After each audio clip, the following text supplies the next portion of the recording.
Welcome back to our Serial Killer Hall of Infamy, shows that perhaps highlight the darker aspects of mankind, and a topic we've been asked time and again to revisit. To be frank, and this is a terrible truth, there is no shortage of serial killers to talk about. Just the USA's list alone could give you enough grisly bedtime reading for a decade. And that's just the bios, not the reams of analysis that followed their bloody deeds. In case you're wondering, the FBI tells us that a serial killer is someone who has committed 2 or more murders, usually by themselves, on different occasions. That's what makes them a bit different from spree killers, people who go on a short-lasting rampage. So now let's get down with such a man. There are female serial killers, by the way, but they're rare. His name was David Richard Berkowitz. And no, he didn't have a father whose name was the diminutive of Samuel, but we'll get around to his alias soon. This killer was particularly frightening because he was the kind to leave letters to the cops. This kind of behavior, undertaken by a few serial killers going all the way back to Jack the Ripper, adds a very menacing edge to their already horrific deeds. It's not enough that they kill innocent people, but they flaunt it. This is one such letter that he wrote to a journalist in the summer of 1976, aka the Summer of Sam. Please inform all the detectives working the case that I wish them the best of luck. Keep them digging, drive on, think positive, get off your butts, knock on coffins, etc. Upon my capture, I promised to buy the guys working on the case a new pair of shoes if I could get up the money. Son of Sam. Offering to get the cops new shoes. It was brazen, it was cheeky, and people were dying. In another letter, he informed the cops through the media that he just couldn't stop killing. But what exactly did he do? As with all or most serial killers, we can't talk about what they did before we talk about their childhood, as their sadism is usually born during their younger years. All we know about young David is that he was born in 1953, but his birth was in some ways a tragedy. His Jewish mother had grown up in a poor New York City neighborhood. There, she had met a man with the surname Falco. She married him, and then the man left. Later, she got into a relationship with the married man, and then had a child with him. As he was married, she named her child Richard David Falco. This baby was the son of Sam in the making. As things turned out, at least by some sources, the married man didn't want anything to do with the child and threatened to leave the mother if she didn't do something about the baby. She adopted him to a family from the Bronx who had the name Berkowitz. So now we have David Berkowitz growing up in the Bronx with a Jewish-American family of modest means, but more than able to bring up a child.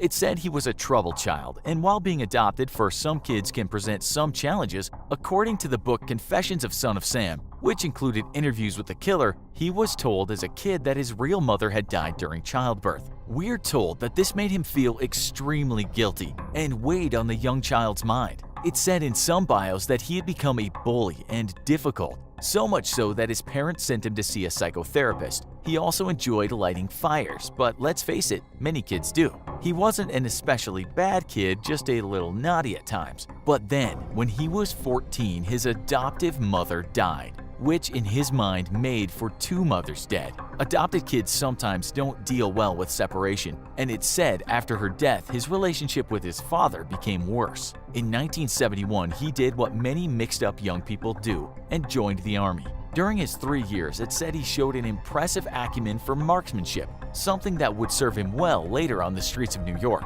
He served in Korea and then was given an honorable discharge. Just after he left the army, he found out that he had been lied to and that his birth mother was still alive.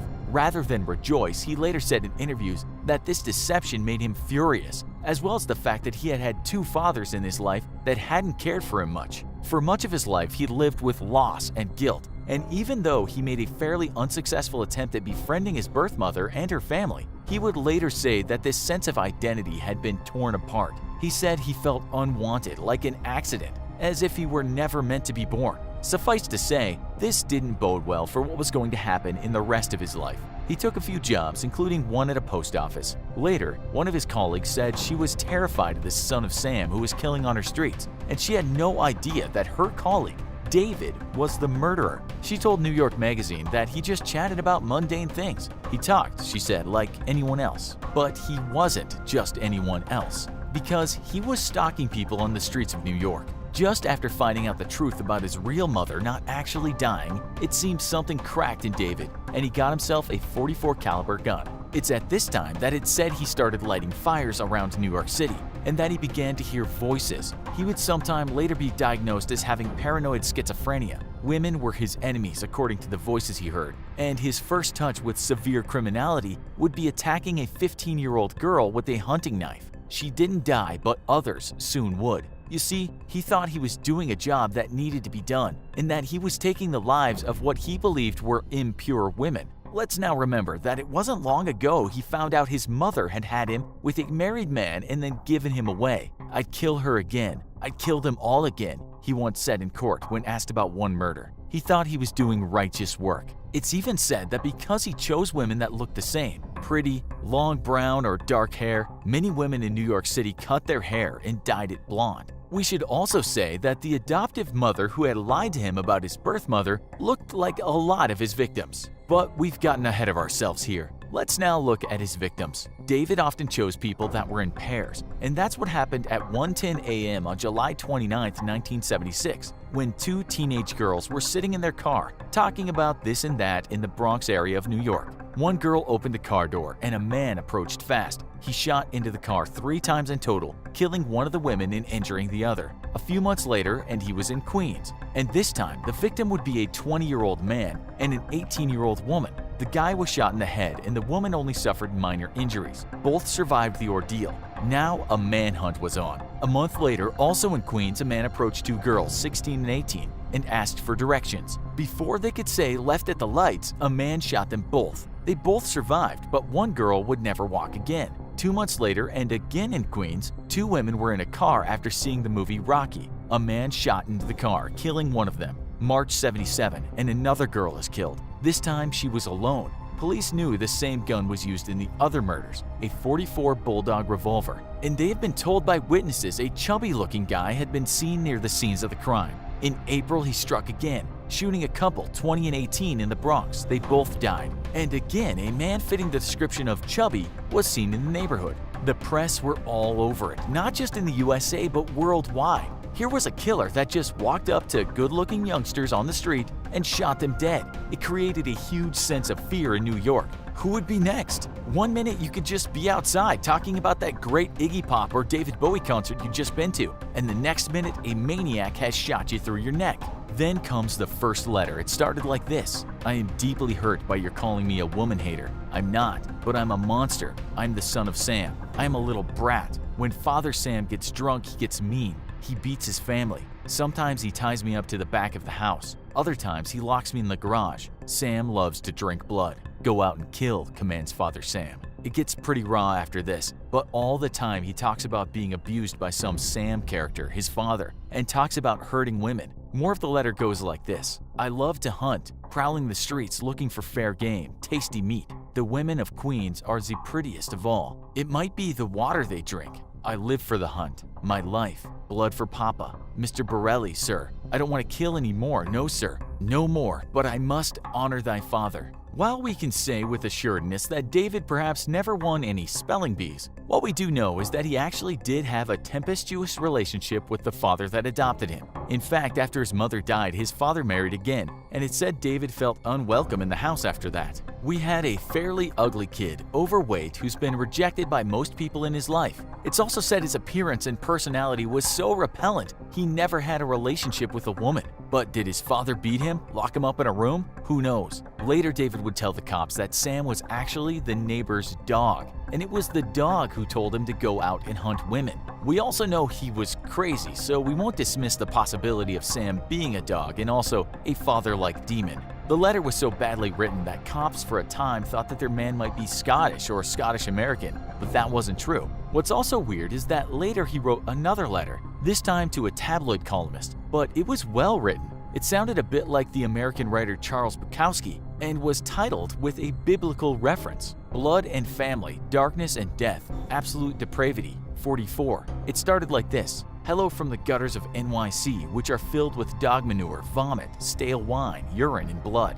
Hello from the sewers of NYC, which swallow up those delicacies when they're washed away by the sweeper trucks. Hello from the cracks in the sidewalks of NYC, and from the ants that dwell in these cracks and feed in the dried blood of the dead that has settled into the cracks." Maybe now the cops were looking at a William Burroughs fan. but they didn't have much time before the murdering started again. Another 2 incidents happened, both times with couples and not single people. We won't go into details, but in the end, the son of Sam injured 7 people during those attacks and killed 6. As for his arrests, to cut a long story short, the women had been followed one night by a man who had fired shots at her once she had run away. The woman told cops that she had seen this guy first near a car that she believed had received a ticket. This was investigated, and it turned out that the Ford Galaxy owned by none other than David Berkowitz came up on the radar. He was brought in for questioning. Police got a warrant to search David's apartment, but on seeing him one day head to his car, 2 cops got in next to him, their guns firmly pointed in his face. In that car, they found a .44 caliber Bulldog revolver.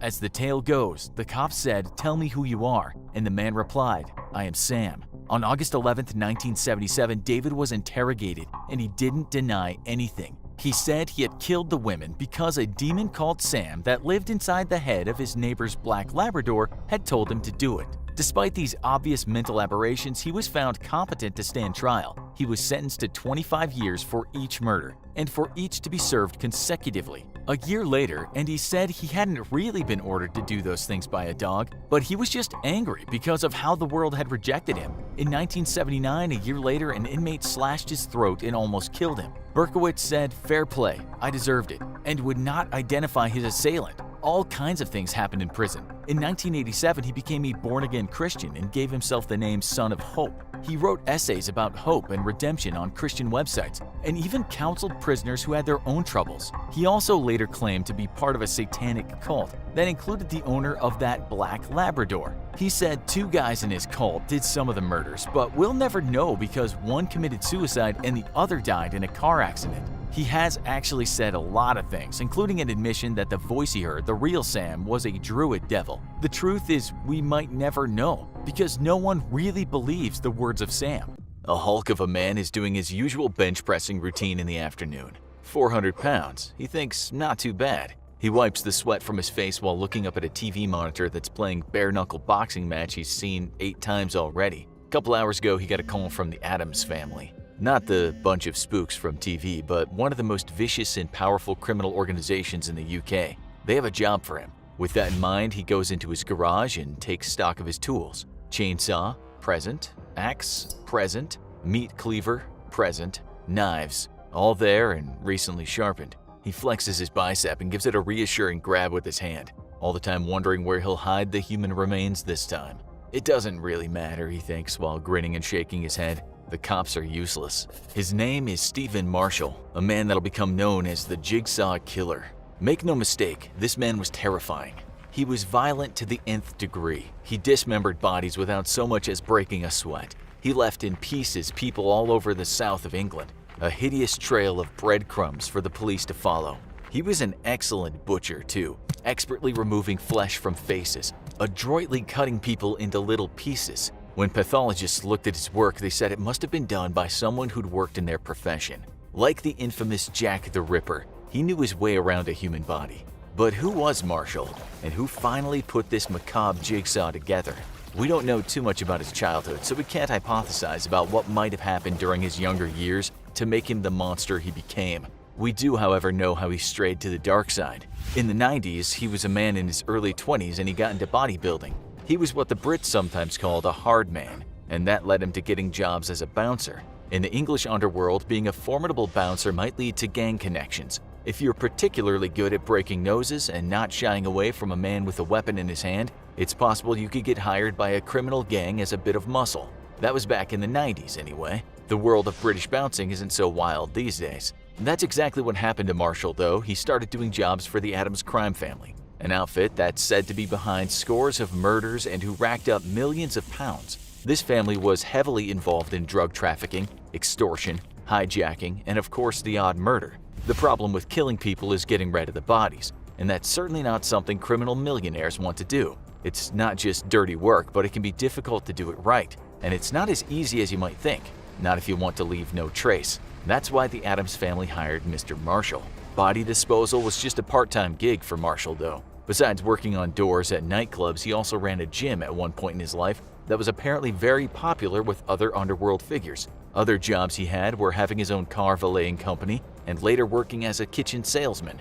It's said he routinely spent thousands of pounds on drugs and prostitutes throughout his life, so we're guessing when he took the salesman job, he already had failed at his other ventures. This is a good segue for us to introduce a man named Jeffrey Howe, someone who would become one of Marshall's jigsaws. Howe wasn't like Marshall in the least, not having any connections to the underworld. He was rather unhealthy and obese, so not a man you'd instantly think was a gym rat. The two met because Howe was also a kitchen salesman. At first, they got along well. It's said they were drinking buddies and became the best of friends, although we doubt Howe knew about his friend's aptitude for butchering corpses. In fact, Howe was described by people that knew him as a kind of Santa Claus character. He always had a smile on his face and was said by his brother to have a heart of gold. He was so kind, in fact, that when Marshall didn't have a place to stay in 2008, he said, "You can stay at my place for free." Marshall was quick to take up the offer, but then asked if his 21-year-old prostitute girlfriend, Sarah Bush, could stay too. Howe obliged. So now it's 2008 and the two men plus the young woman are living together. Howe is 49 and Marshall is 38. They all like to drink heavily and occasionally consume illegal substances. One of those men had a history of violence and was described as highly volatile. What could possibly go wrong? Well, the couple were a pair of parasites, if there ever was one, and Howe, being Howe, was impressionable, somewhat lonely after a couple of failed marriages, and so he wanted to help. He also quite liked the fact that he lived with a friendly and very attractive woman, as well as a hard man who offered friendship and protection. When you went to the pub with Marshall, you didn't get into trouble. Howe enjoyed this feeling of invulnerability. But the pair were rinsing him, to use a British expression, meant taking him for all he had. They just asked for more and more until Howe became somewhat bothered by this. It might at one point have occurred to him that he was being used. He even told a friend this. Meanwhile, he had no idea that by forging his signature, the selfish couple was able to claim housing benefits on a place they'd pretend to be renting. At the time, the couple was aware that the spring of cash they'd been tapping for 6 months might dry up. What to do? March 9, 2009, the couple decided that they wouldn't wait for the cash to dry up and will take what they want. They'll have the apartment, thank you very much, and they'll take the credit cards and whatever else Howe owns. Marshall has already told his partner that getting rid of the body won't be a problem. He's an expert and has done it many times before, he tells her. He's going to create a jigsaw, one that'll become a confounding case for the cops. While Howe slept that night, the couple sneaked into his bedroom. Bush put a pillow over his head to prevent any screams from waking up the neighbors, and Marshall stabbed Howe twice in the neck. They waited until he bled out, and that was that. Job complete. Now there was a missing man. When people that were friends with Howe went to the apartment, the couple told him that he was renting the place out to them and they hadn't seen him in a while. They told others that Howe had packed his things and taken off someplace, which didn't seem too unusual given that Howe had been a chef in Italy in the past. The couple pretty much emptied Howe's bank account and they forged checks in his name. They sold just about everything of value he owned, including a nice Saab car that they put on eBay. They basically lived the life of booze and drugs on tap while eating where they wanted. But what about the body of a man that was said to at least be on the large side? Well, Marshall spent 12 hours working on that body, hence the commendable workmanship that the pathologist would later comment on. He used a whole gamut of his tools, his chainsaw for the larger cuts, his meat cleaver for the medium cuts, and a hacksaw and a knife for the fiddly bits. He likely used a knife when he removed the flesh from Howe's face. Once the body was dismembered into manageable pieces, Marshall set about leaving bits at various places in some of the most picturesque spots in the south of England. You could say his actions were defiling nature, but what did he care? He'd done this before and he'd gotten away with it. Still, Marshall might have been a dab hand at dismemberment, but his hiding skills, it seems, were below par. On March 22nd, just a couple weeks after the murder, someone came upon a blue bag ditched in a hedgerow near a farm in the county of Hertfordshire. Inside the bag was a left leg with the foot still attached. The farmer who found it said it was all wrapped up in plastic. I didn't open the plastic because it was then I realized it was either a joint of meat or something a lot worse. It was soon discovered that whoever the leg belonged to hadn't been dead long. It was also assumed that it belonged to someone Asian or Caucasian. That was just one piece of the jigsaw, and for cops not much more meaningful than getting a piece of Adam's leg and a jigsaw of Michelangelo's creation of Adam. They were a long way from seeing the full picture. Then on March 29th, cops were called out to see another piece of the puzzle. This was a forearm without the hand. It was actually found in the same county as the last piece, although in a different village. It was soon understood that this body part belonged to the same person as the leg. It hadn't even been buried and was just lying in some grass, so it seemed to the police that someone might just be playing a game with them. Just 2 days later, cops were alerted to a grislier find. This was a head with the flesh shorn off. The eyes, tongue, ears, as well as the neck had been removed. The killer hadn't tried very hard to hide it since a farmer found it in a cattle pen, although it was discovered in a different county from the previous 2 pieces. Then on April 7th, the 4th part of the puzzle was found. This was a right leg that was recovered from a lay-by on a busy road in yet another county in the south of England. The guy that found it had been driving for a pest control firm and had decided to stop his van and take a break. The police were almost certain the body parts were from the same person. Going to the public for help in solving the case, they announced that the man had 2 front teeth missing and that whoever it was had had a fungal infection in one of his toenails. As for that jigsaw of the creation of Adam, the cops now had bits of Adam, bits of God, lots of cloud, but they were still missing the main pieces. On April 11th, they hit the big time. A hiker had been walking out in one of the nicest areas of England's green and pleasant land and had come across a suitcase. Inside it was housed torso and other missing body parts. The only bits of the body missing now were the hands. But hey, isn't there always a darned missing piece of every jigsaw? They were never found, although Marshall later said he ditched them in the woodland in the county of Essex. The cops still didn't know who the dead man was, but at least they had a picture to look at. They said he was overweight, he had a problem with eczema, and he had bleached skin pigmentation on both his legs. At the time, though, they didn't tell the public the body wasn't all in one piece. They thought that might worry folks a bit too much. On April 21st, Hal's mother called the cops and reported a missing person. This wasn't because she thought her son had been killed, only that she was concerned. Still, when the police heard her description of Hal, things added up. They went around to his apartment and busted in since there wasn't anyone home. They didn't find any evidence of the murder and dismemberment that had taken place there, but they found Hal's passport. Marshall and his girlfriend later told cops that Hal was alive and had taken off someplace. But after the police got Hal's dental records, the game was pretty much up.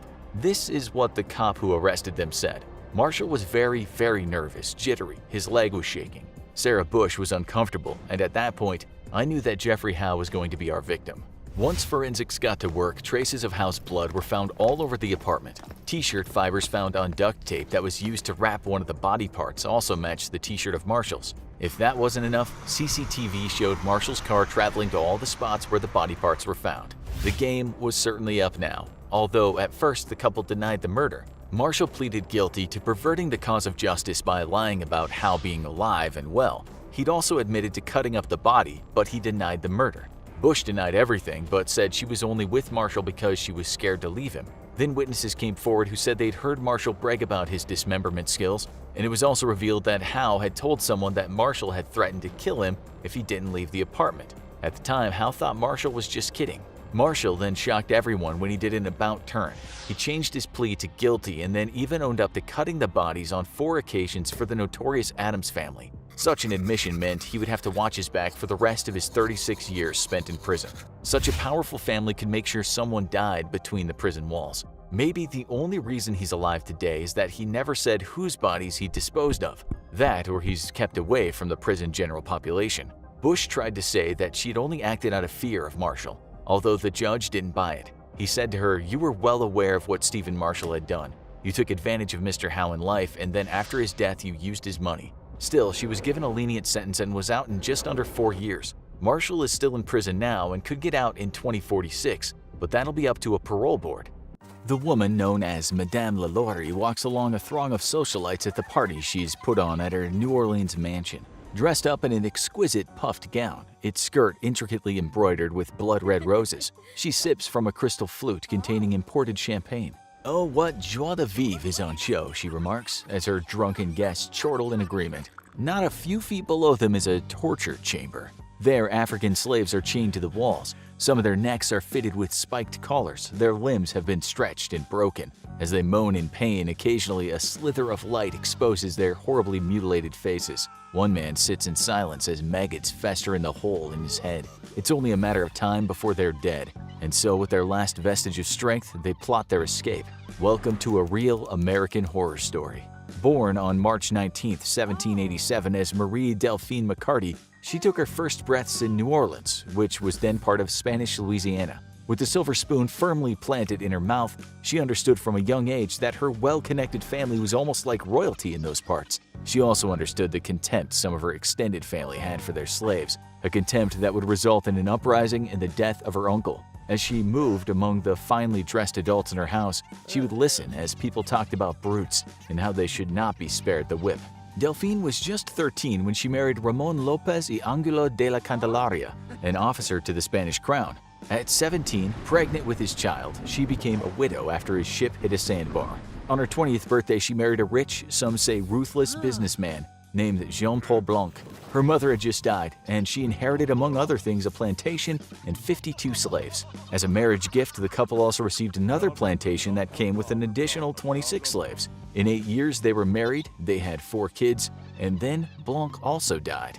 Delphine was now known as a woman of great wealth, a socialite with properties and plantations, and a woman who seemed to curse her husbands. She was 38 when she met her last one, a physician by the name of Leonard Louis Nicholas LaLaurie. It was with him she built her mansion on Royal Street, a palatial house replete with slave quarters. It was in those quarters that inhumanity breathed its rancid breath over innocent people, forced to work for those wicked white imperialists. Delphine was not a happy woman, her marriage described in letters as an acrimonious affair. In those missives, she said she was beaten by the doctor, but she also mentioned from time to time how sometimes she was cruel to her slaves. This was an understatement of the highest degree. She was not only fond of torture, but she killed serially. Rumors spread around town that this woman had a penchant for cruelty. Some people took a dim view of this, even though in those days maltreating slaves was normal in some people's eyes. Nonetheless, some of those socialites stopped frequenting the parties she held at her mansions. She was also prone to acting out in public, talking to her friends about how she was so very concerned about the well-being of her slaves.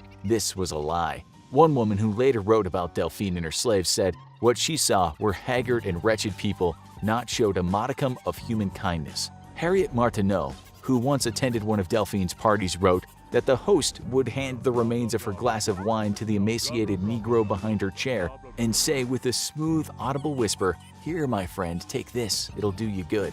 It was all show, a canard to hide what she was really up to. Down below in the slave quarters, there were locks on the doors 7 inches in diameter. The windows of that hellhole were covered in iron shutters. There was no way out, and the slaves kept dying. Funeral records showed that in just 4 years from the period of 1830 to 1834, 12 slaves were taken out of that mansion dead. One of the deaths was the cook, a position in the house that, as you'll see, was one to be mortally feared. What's more, 4 children of the cook also died. The cause of death was unknown, given that slaves dying in those days wasn't exactly a cause for investigation. How they died, we'll never know. It could have been from infections, but given what you're about to hear, maltreatment could have easily been their downfall. Stories of Delphine's wickedness toward her slaves became so widely circulated that it was agreed by the authorities that her mansion should be searched and her slaves looked at. The lawyer appointed to do this said he found no wrongdoing. But you have to ask where he was looking and if he was starstruck by the fabulously wealthy socialite. It seems that Delphine wasn't only a master of deception,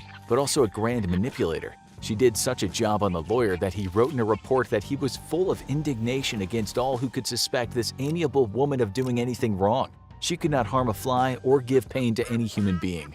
He was wrong. So very wrong. Just after his visit, a neighbor said she saw Delphine chasing a young girl while holding a whip in her hand. The girl was so petrified about what might happen to her, she ran along part of the roof. The shocked neighbor watched the scene as the girl lost her footing and fell to the floor. That same neighbor said she watched that night as the slave girl was secretly buried in the courtyard.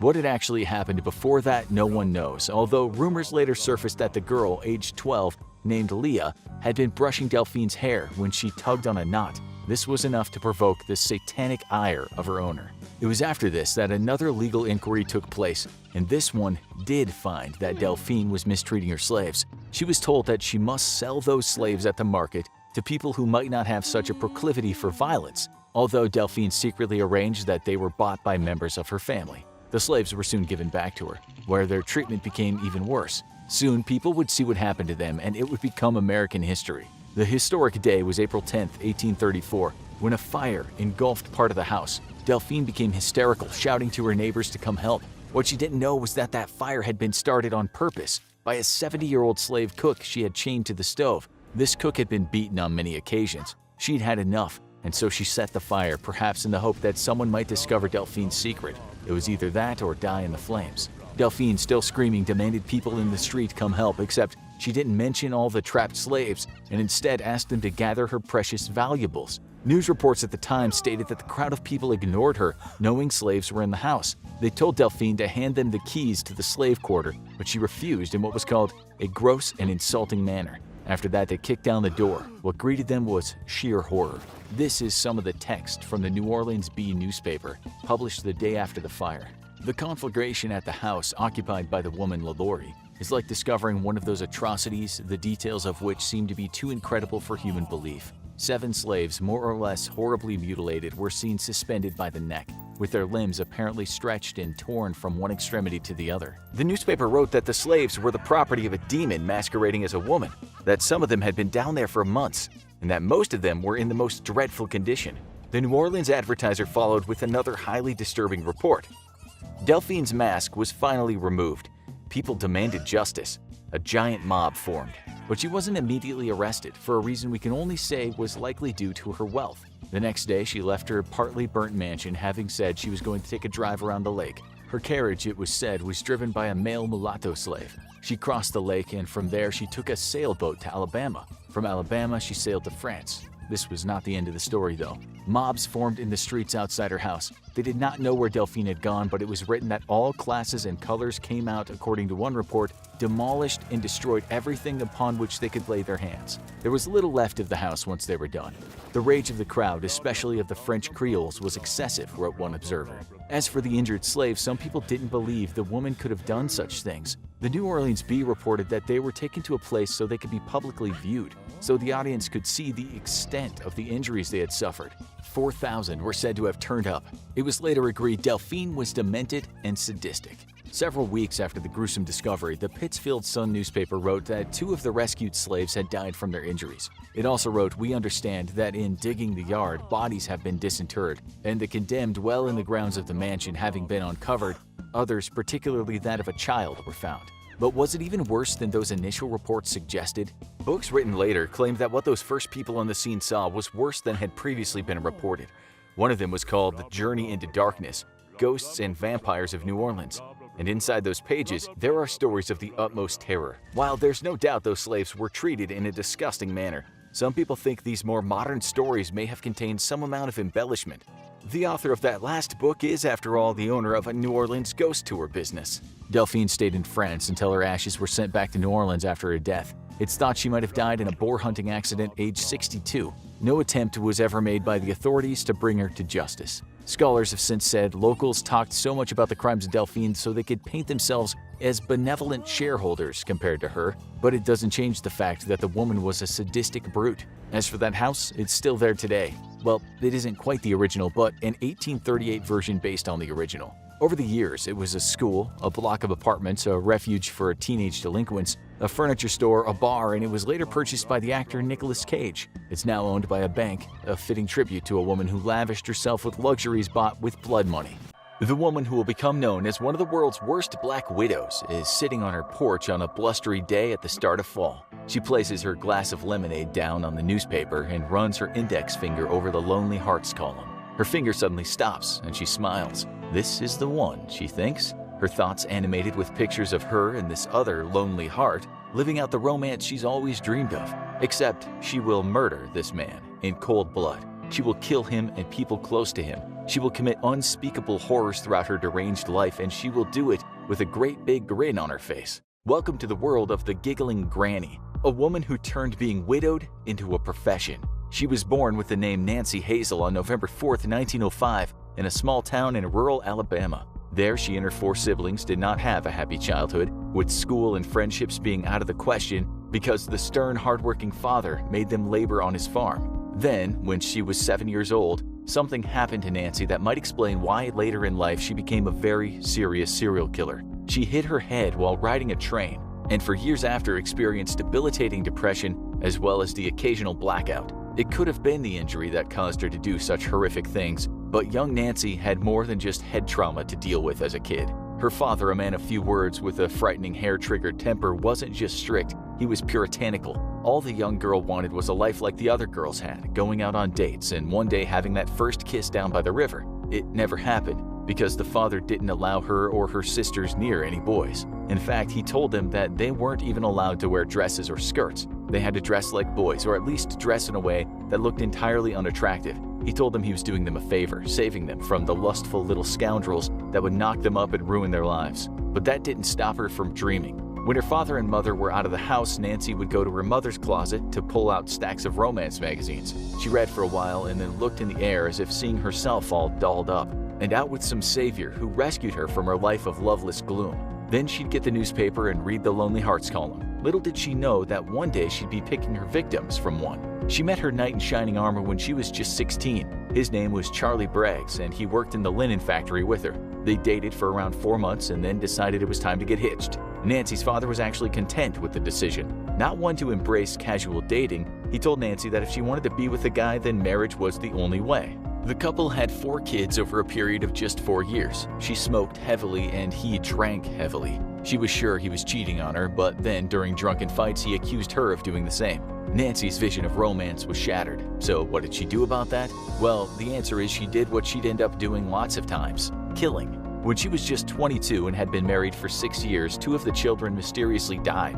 They were healthy, lovely kids, and then just like that, they were gone. It was believed that they died of accidental food poisoning, but the real reason you could say was their mother wanted a quieter household. The serial killer was out of the gates. As for the husband, she scared the hell out of him. That's why he left her. He actually took one of the kids with him, but later returned and gave the kid back. We'll come to him later and the crazy things he had to say about Nancy. Now she was lonely again with 2 kids on her hands. There was a solution to her misery, and that was the newspaper and the Lonely Hearts column. There, she read a wonderful little ad by a guy named Robert Franklin Harrelson. As often happened in life, the perfect Prince Charming was anything but. He had a criminal record for assault and drank his way to the tune of a whiskey bottle every day of the week. Still, she and her 2 kids stayed with him for many years, despite their regular beatings and continued verbal abuses. Then, when Nancy was 37, her daughter Melvina had a child of her own. His name was Robert Lee Haynes. Now, Nancy was a grandmother, but it seems she wasn't exactly made up about that. We know this because of what happened to Melvina's second child. She was still in the hospital, absolutely exhausted after experiencing a grueling labor and still half zonked from all the ether that the doctors had given her. In this haze, she opened her eyes and she could swear that she saw her mother in the corner of the hospital room holding her newborn. Blinking her eyes, with her vision blurred, she watched in horror as her mom took out a hat pin and shoved it into the baby's soft head, right into its brain. Melvina passed out again from exhaustion, and when she came to, she thought what she'd witnessed had been some kind of nightmare. She called out to her husband. With his head down, he entered the room. He had bad news. Their baby had died. It was a mystery to the doctors. Still, it seemed Melvina didn't blame her mom. Maybe she really did think that she had a nightmare, perhaps a premonition of a natural death. After it happened, though, she and her husband just drifted apart. But Nancy was by no means done with killing. Melvina met another guy. World War II was raging and this man was a soldier. For Melvina, it was a match made in heaven, but for Nancy, it was a disastrous coupling. Nancy was now not just fighting with her abusive husband, but she was battling with her own daughter. One day, the 2 of them had a fight, and guess what? Someone died.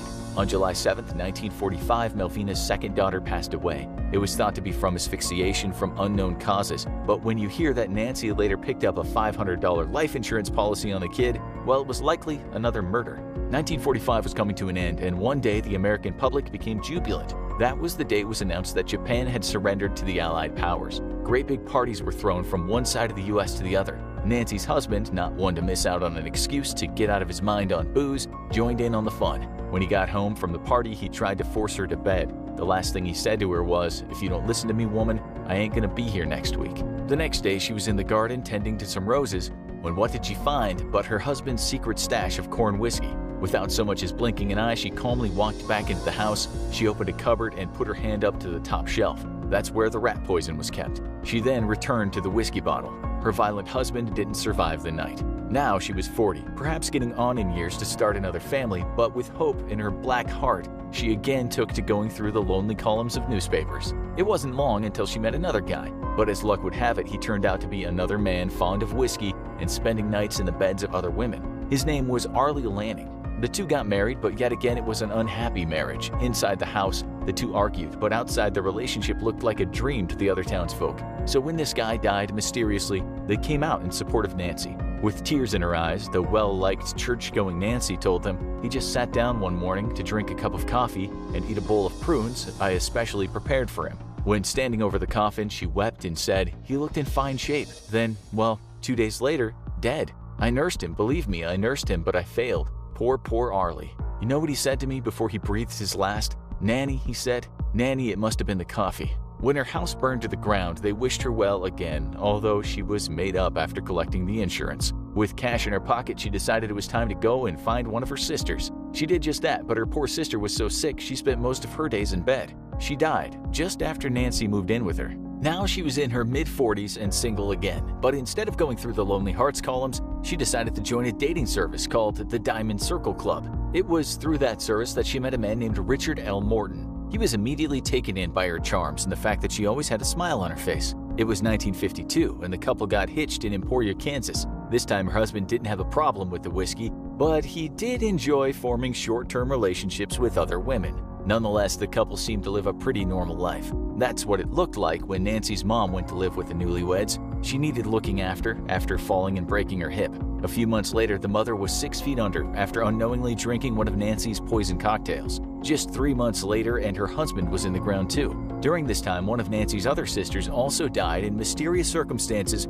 after getting too close to her. Okay, so you might be wondering right now why no one questioned the fact that most people who came into contact with this woman died. It's a good question, and no doubt someone should have been suspicious. But the fact is, no one expected a jovial, charming, and always bubbly middle-aged woman to be a killer. Just months after she murdered her mother and her husband, she met another man. His name was Samuel Doss. Now, this guy was the salt-of-the-earth type, so Nancy didn't really have any reason to shorten his life considerably. Not only was he a minister in the Church of Nazarene, but he deserved some sympathy. Prior to meeting Nancy, he'd lost a wife and 9 children in a tornado in Arkansas. Well, in Nancy's eyes, he was far from perfect. This guy was a strict Christian, and he espoused a lot of conservative ideals. He might not have cheated or even as much looked at a bottle of hooch, but he waved a disapproving finger at Nancy when she was enthralled while reading one of her beloved romance novels. He also was controlling with the couple's finances and demanded the two were in bed by 9:30 p.m. One day she was watching TV when he walked into the room and angrily turned it off. He looked at her and said, "I've been a Christian man all my life, and you're going to be a Christian woman. You don't need a radio and television." That was a bad move on his part. Just 3 months after the couple was married, he ended up in the hospital. He told the doctors that he felt some kind of flu bug, but after some time the doctor said that he had a very bad infection in his digestive tract. He was released, but 7 days later was found dead in an armchair. Nancy wasn't at all put out by this, since she had taken 2 life insurance policies out on him. Still, this time someone did get suspicious. That doctor that had treated Doss couldn't believe the earlier sickness could have killed him. For that reason, he ordered an autopsy. The result was clear: poisoning by arsenic, enough of it to drop an elephant. It soon became clear that this was the reason he'd been admitted to the hospital the first time. Nancy later admitted that she'd first given him rat poison in a cup of coffee, but she'd gotten the dose wrong and given him too little. The next time she gave him a bigger dose, although it was hidden in a large bowl of stewed prunes. During her interrogation, she giggled all the time. After a while, she admitted to the investigators that she'd laced sweet potato pies with arsenic. When she referred to her past husbands, she'd produced a large smile and called them her sweet potato pies. That's why she got the name Giggling Granny and also the Jolly Black Widow. When asked why she killed her last husband, she replied, "He wouldn't let me watch my favorite programs on television, and he made me sleep without the fan on the hottest nights. He was a miser, and, well, what's a woman to do under those conditions?" She confessed to killing 4 of her 5 husbands, but didn't confess to the other murders. At times, she just said some of those guys got on her nerves, but remained cheerful throughout the interviews. She told him money was never the reason she killed, saying, "I was searching for the perfect mate, the real romance of my life." In fact, after she killed her last husband, she was already writing love letters to another man. The first husband was described as the one that got away. The media caught up with him after she was arrested, and this is what he said: "When she got mad, I wouldn't eat anything she fixed or drink anything around the house." He said he only lived as long as he did because there was no life insurance policy on him. "I was afraid of Nanny, deathly afraid," he said. As the trial came to an end, the judge looked down at her and said, "You understand that all is left is for the court to decide between a life or death sentence." She responded in the positive. He gave her life in prison, saying that giving a death sentence would be poor precedent, meaning because she was a woman. As she left the court, reporters flocked to see her, laughing and smiling as she told them that she wasn't at all upset about spending the rest of her days in prison. In that prison, she was described as a jokester who got along with everyone. When a reporter went to see her one time, she told him, "When they get shorthanded in the kitchen here, I always offer to help out, but they never let me do it." In 1965, after serving 10 years of her sentence, she died from leukemia. She was 59 years old. It's thought she murdered 11 people in total. On November 17, 1974, Sandy Fox was watching the evening news in a state of pure shock. Staring back at her from the TV was the charming and handsome man with whom she'd recently had a 2-day whirlwind romantic fling. He had the same movie star good looks and devilish grin that had drawn her to him in the first place, and so she could see how he had earned the nickname the media had given him, the Casanova Killer. The man she knew as Paul John Knowles was really a vicious serial killer who had killed as many as 35 innocent men, women, and children over a 5-month period across 6 different states. Sandy now knew just how lucky she was to have survived their encounter. Paul John Knowles was born in Florida on April 14, 1946, and as a young boy he began getting into trouble with the law for petty crimes. After he was caught stealing at the tender age of 9, his father was fed up and decided he wanted nothing to do with young Paul. He was disowned and given up for adoption, and would spend the rest of his childhood years in reformatories and foster homes. Unsurprisingly, this did little to curb his criminal tendencies, and the young Knowles would continue to steal, vandalize, and generally get himself into trouble with the law throughout his teens. His first true arrest happened at the age of 19, and from that point on, Knowles would spend an average of half of each year in jail for crimes ranging from burglary to auto theft. By early 1974, Knowles was serving a prison sentence in Florida's Rayford prison when he found himself a new pen pal in Angela Kovic. After exchanging letters for months, Kovic had fallen head over heels for Knowles. She traveled from California to Florida to visit him in prison, and soon the two were engaged. She used her meager savings to hire a lawyer who was able to successfully get parole for Knowles. Upon his release, he immediately flew from Florida to San Francisco, where the two planned to marry immediately. However, just days before the wedding was set to take place, Kovic called it off. She claimed that Knowles had an aura of evil surrounding him and that her psychic had warned her about a dangerous new man in her life. Angela didn't know it at the time, but that decision quite possibly saved her life. Knowles did not take their broken engagement well, to say the least. He would later claim that on the night of their breakup, he murdered 3 people in a blind rage, although investigators were never able to corroborate the story. What they do know for sure, though, is that Knowles flew back to Jacksonville, Florida, where he was jailed yet again after picking a fight in a local bar. If only that was the end of his story. Instead, on July 26, 1974, the veteran jailbird picked the lock on his cell and escaped from jail, setting off one of the most brutal crime sprees in American history. That very same night that he escaped from a holding cell in Jacksonville, Knowles broke into the home of 65-year-old Alice Curtis, gagging her and tying her up while he ransacked her home looking for cash and valuables. Sadly, Curtis choked to death on her own dentures, making her the first confirmed murder victim. Whether or not he intended for her to die, her death seemed to unleash something truly evil in Knowles and kicked off a brutal months-long murder spree. Knowles spent a few days hiding out in Curtis's home with her dead body, eating her food and watching her TV. When he saw his own mugshot on the local news, he realized he needed to get far away from Jacksonville. Shortly after stealing Curtis's car, Knowles was driving through Jacksonville looking for a place to drop the hot vehicle when he saw 11-year-old Lillian Anderson and her 7-year-old sister Millette walking down the street. He recognized them as friends of his mother's, and fearing that they might be able to identify him, he kidnapped the 2 young girls, strangled them both, and dumped their bodies in a swamp outside of town before hitting the open road. He had now killed 3 innocent people,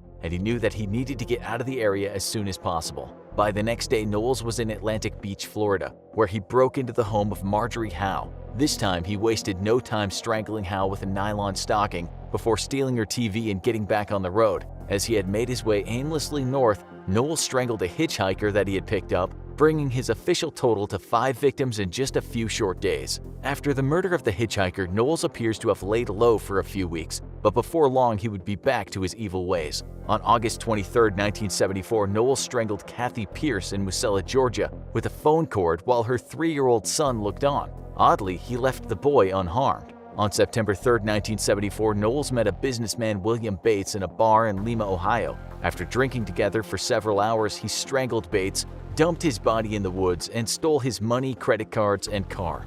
Bates was Knowles' first known male victim, and his body wouldn't be found until October. Knowles drove Bates' stolen car all the way to Sacramento before making his way back east through Utah and Nevada, where he murdered campers Emmett and Lois Johnson near Ely, Nevada, on September 18th. 3 days later, Knowles assaulted and murdered a female motorist who was stranded on the side of the road, leaving her body tangled in a barbed wire fence. On September 23rd, Knowles met beautician Ann Dawson in Birmingham, Alabama. The two traveled together for a few days until Knowles grew bored of her. He killed her on September 29th, but her body would never be found. After brutally murdering at least 10 people across 5 different states, Knowles once again laid low for a few weeks, but it was only a matter of time before the urge to kill became unbearable. On October 19th in Woodford, Virginia, Knowles shot 53-year-old Doris Hovey in her home with her husband's rifle. This time, he did not assault or even rob Hovey. Clearly, his lust for blood was all that mattered to Knowles now. Shortly after the murder of Hovey, Knowles picked up 2 more hitchhikers. He planned to kill the pair, but before he could, he was stopped by police in a stolen car for a routine traffic violation.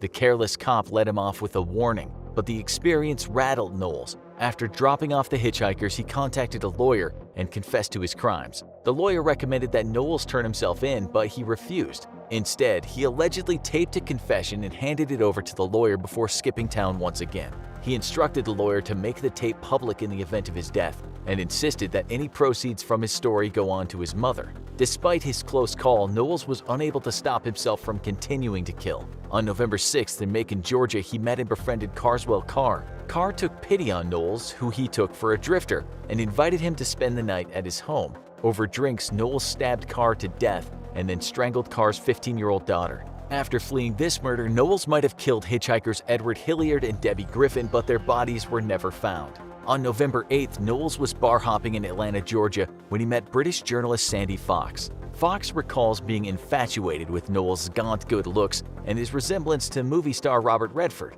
The two spent the night together, although Knowles was unable to do the deed, so to speak. Over the next 2 days, after repeated failed attempts at intimate relations, the pair separated on good terms on November 10th. Fox had no idea at the time just how lucky she was to escape with her life, but she would later say that she suspects that he let her live because, as a writer, she would be able to spread his story and increase his notoriety. The day after separating from Fox, Knowles made his first big mistake. He attempted to kidnap Susan McKenzie, a friend of Fox, and assaulted her at gunpoint. Amazingly, she escaped and reported Knowles to the police. Officers now had a name to link to the rash of mysterious killings and tracked Knowles down and pulled him over. Knowles was prepared though, and he managed to escape by brandishing a sawed-off shotgun. Days later, Knowles was back in Florida. After murdering Beverly Mabee in West Palm Beach, he abducted Mabee's sister and stole her car. The next night, he released Mabee in Fort Pierce, Florida, unharmed. On November 16, 1974, a Florida state trooper recognized the stolen car that Knowles was driving and pulled him over. However, Knowles was ready for him. He took the officer hostage at gunpoint, put him in the back of the police car, and took off in the stolen cruiser. Realizing that a stolen police car was incredibly obvious, Knowles used the cruiser to pull over another innocent motorist. After kidnapping the driver, James Meyer, he put both hostages in the back of Meyer's vehicle and drove out into the woods of Pulaski County, Georgia. There, he handcuffed the men to a tree and shot them both in the head at close range. The blatant murder of a police officer would spell the beginning of the end for Knowles. Just hours later, Knowles approached a police roadblock that had been erected to capture him. With no other options, Knowles crashed his stolen car through the barrier, lost control of the vehicle, and crashed into a tree. An injured Knowles then escaped on foot into the woods, firing shots at officers as he fled. Knowles was pursued by officers from several agencies armed with dogs and a helicopter, but in the end he would meet his downfall at the hands of a civilian. 27-year-old David Clark, a Vietnam veteran and avid hunter, spotted Knowles in the woods several miles away from the official search area on November 17th. Seeing that Knowles was bleeding from the wound on his head, the suspicious hunter cornered Knowles with his shotgun and held him at a neighbor's home until police arrived, finally putting an end to the vicious murder spree. Once in custody, Knowles claimed to have murdered more than 35 people between July and November of 1974, though police were only able to verify 18 of his murders. On November 18th, the day after his capture, Knowles was being transferred to a maximum security facility when he made one last desperate bid for freedom. He made a grab for the sheriff's revolver, which went off during the scuffle, prompting FBI agent Ron Angel to shoot Knowles 3 times at point-blank range, killing him instantly. The Casanova killer had met his own brutal and final end.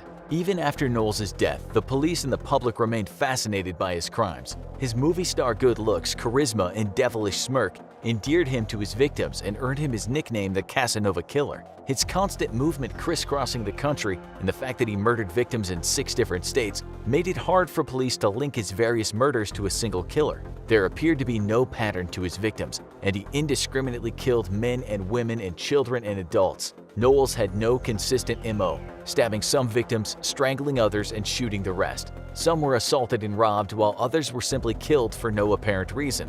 By the time the police connected the seemingly random crimes to a single killer, it was too late for his victims. His death in custody at the hands of the FBI meant Knowles would never have to explain the motivations for his crimes in court. The taped confession he had left with his lawyer may have been the key to unlocking the Casanova killer's motives, but sadly the tapes were allegedly destroyed when the courtroom they were being stored in was damaged by a flood. The lawyer who received the tapes from Knowles claims to not have listened to them before they were destroyed and refuses to speculate on Knowles' motives, standing by his commitment to client confidentiality. Perhaps his traumatic childhood and his father's abandonment set the stage for Knowles to go on to become a killer. Maybe the heartbreak of his broken engagement prompted him to graduate from petty crime to vicious murder. Or maybe his motive was simply to gain notoriety and fame for his brutal crimes. The fact that he let journalist Sandy Fox go free and unharmed, and the fact that his murders seemed to be crimes of opportunity rather than targeted killings appear to add credence to this theory. But we'll never know for sure why Paul John Knowles was driven to kill.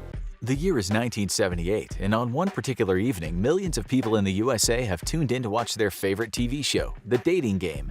At the start of the show, after a partition moves to the side, 3 silhouetted bachelors are revealed. Host Jim Lange introduces Bachelor number 1. A man, he says, is a successful photographer who got his start when his father found him in the darkroom at the age of 13, fully developed. As the audience laughs at the gag, he adds, between takes you might find him skydiving or motorcycling.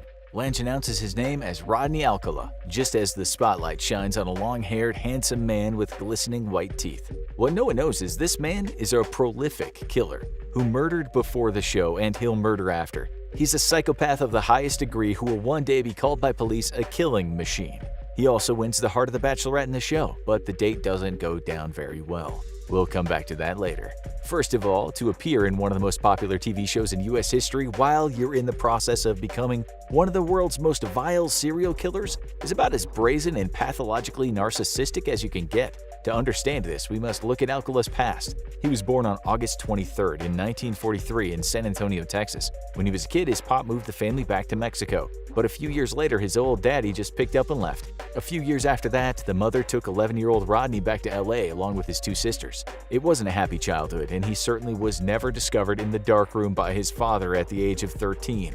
At that point in his life, his pop was well gone, and he wanted nothing to do with Rodney. But abandonment by a parent is hardly unusual. It can be devastating for a child, but in the history of serial killing, childhood traumas run deeper than being brought up by a single-parent family. Still, something happened during his formative years that may have led to what he became.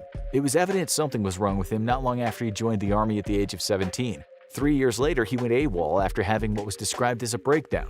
When he returned to the army, a military psychiatrist diagnosed him with antisocial personality disorder. That's when a person shows no regard to how others feel about their actions. This lack of conscience can manifest as aggression, sometimes getting involved in petty crimes. Whatever Alcala did was enough for the army to discharge him on medical grounds. The army was right.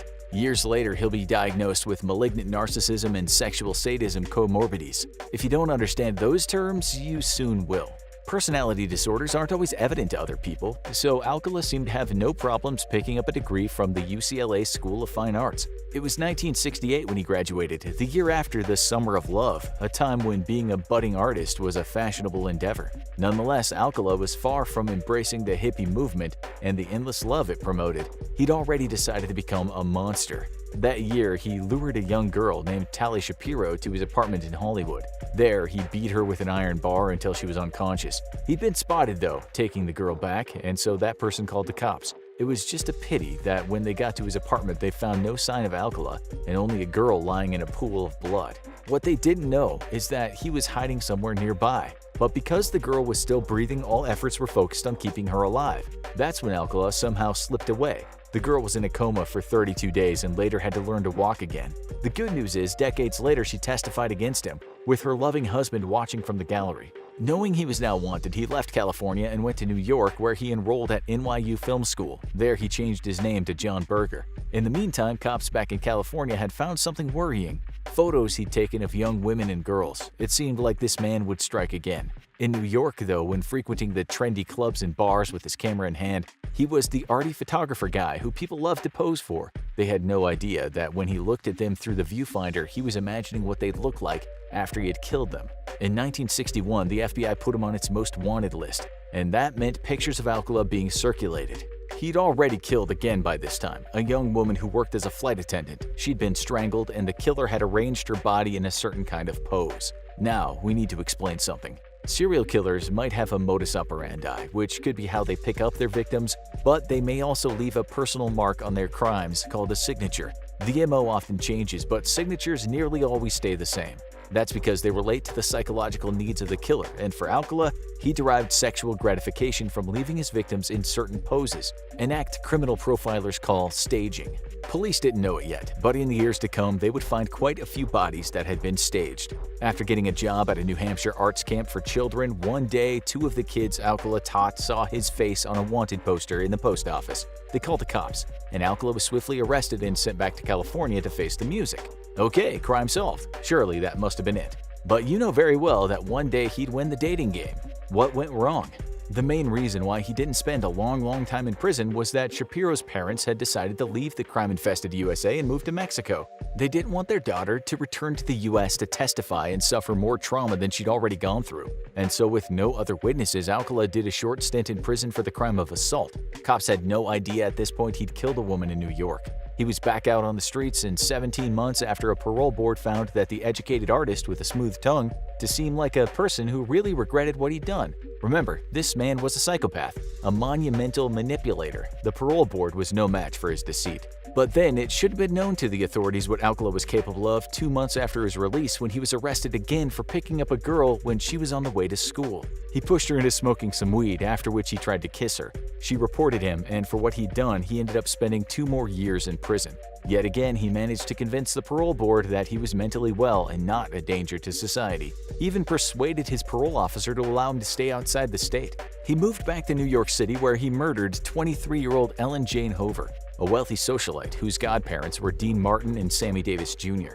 In her diary that police later found, the last entry stated that she was going to meet with this photographer, John Burr, that looked a lot like John Berger, and it was known that this very attractive woman had been hanging around with some strange-looking dude. In fact, her boyfriend asked her who was the freaky guy she was with. She replied, "Oh, he's all right, he's a photographer." It took years to join the dots though, and Alcala wasn't convicted of that crime until 2013.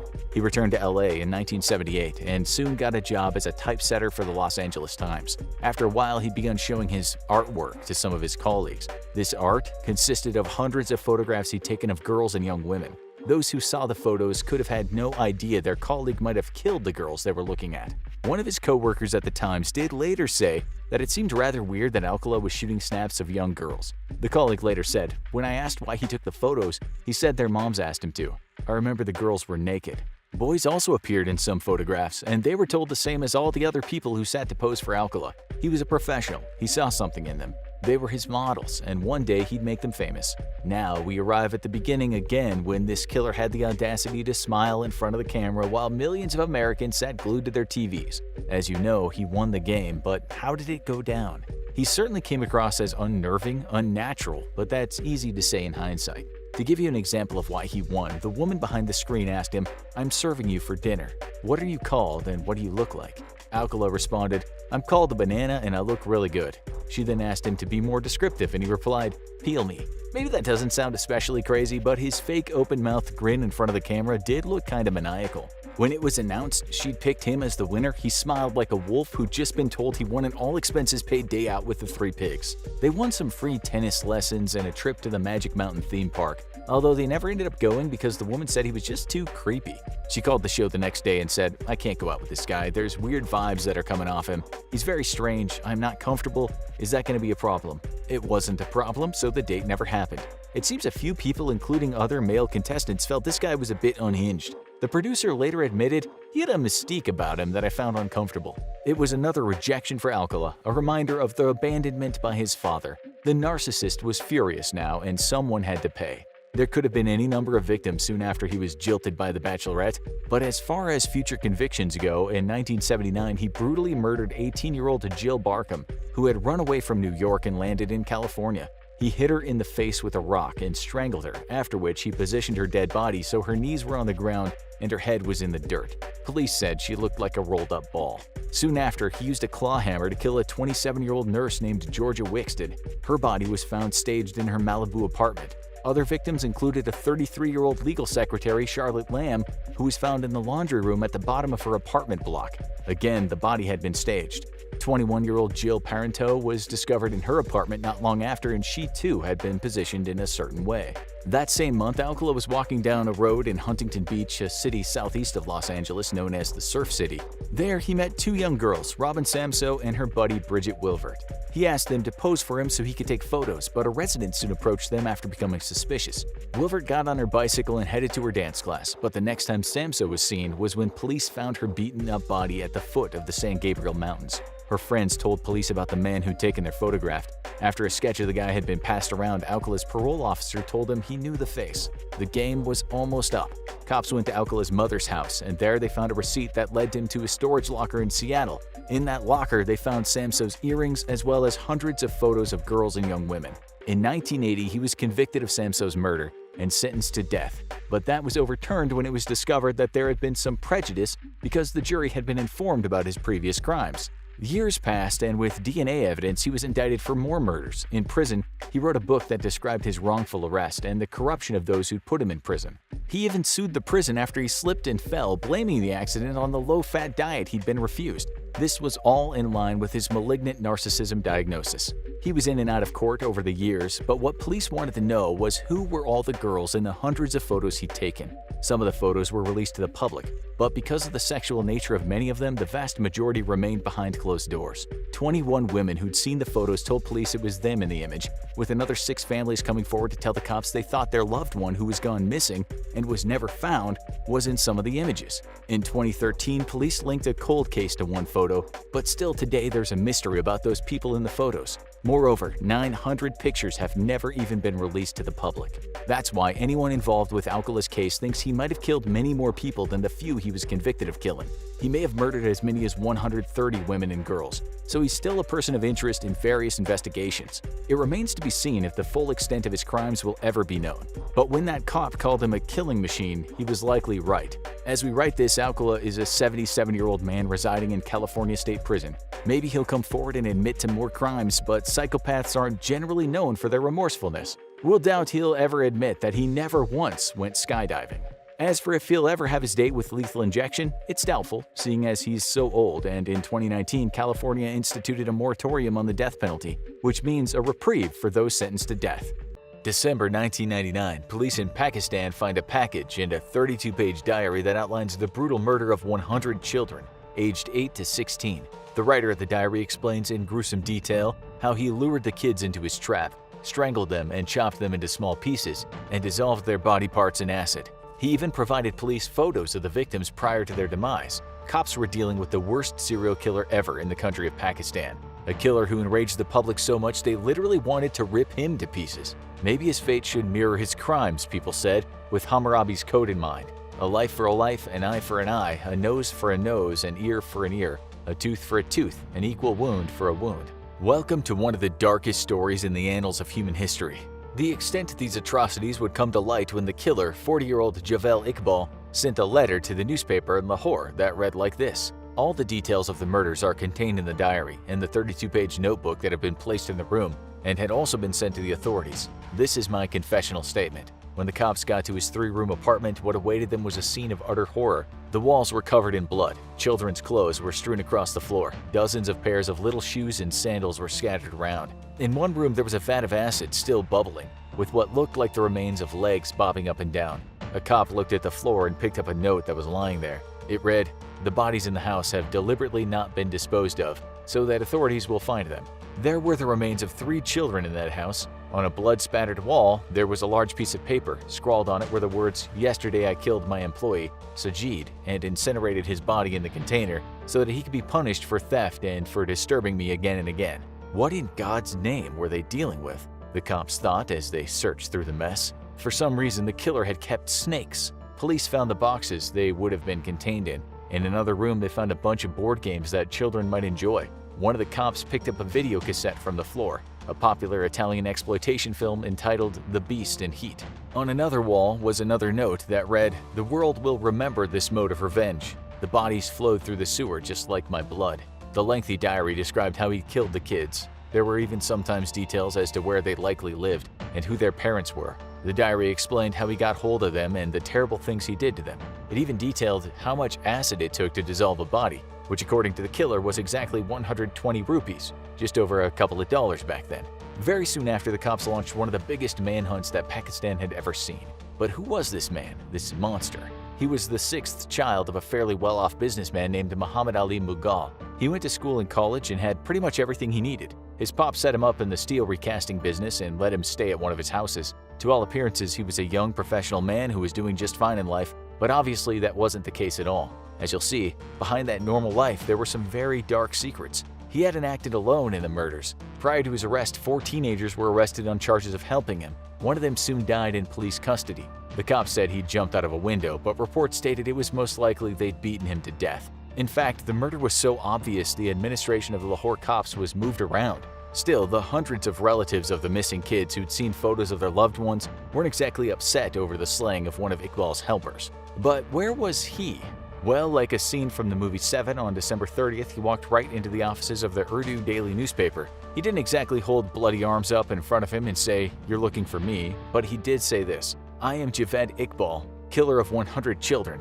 I hate this world, I am not ashamed of my actions, and I am ready to die. I have no regrets." Things got very strange after that. He said the reason he hadn't gone to the cops and had chosen the newspaper was that he feared the police would kill him and try to make his murder look like something else. As you already know, and as you'll soon see, he was certainly not being overly paranoid for harboring that belief. He then changed his story, telling the judge in court that he hadn't actually killed the kids but had seen them being murdered by someone else. He told them that the reason he'd written the letters, the posters, and sent the packages was because he wanted to bring attention to the fact that parents had neglected those kids and had left them to their own devices in the streets. Sure, there had been previous confessions, his lawyer said, but some of them had been made during a 3-week ordeal at the hands of very, persuasive cops. Still, this is the guy that had detailed the killings. It's the guy that had children's clothes and shoes in his house. Could he really not be the killer? 105 witnesses were introduced to the court by the prosecution.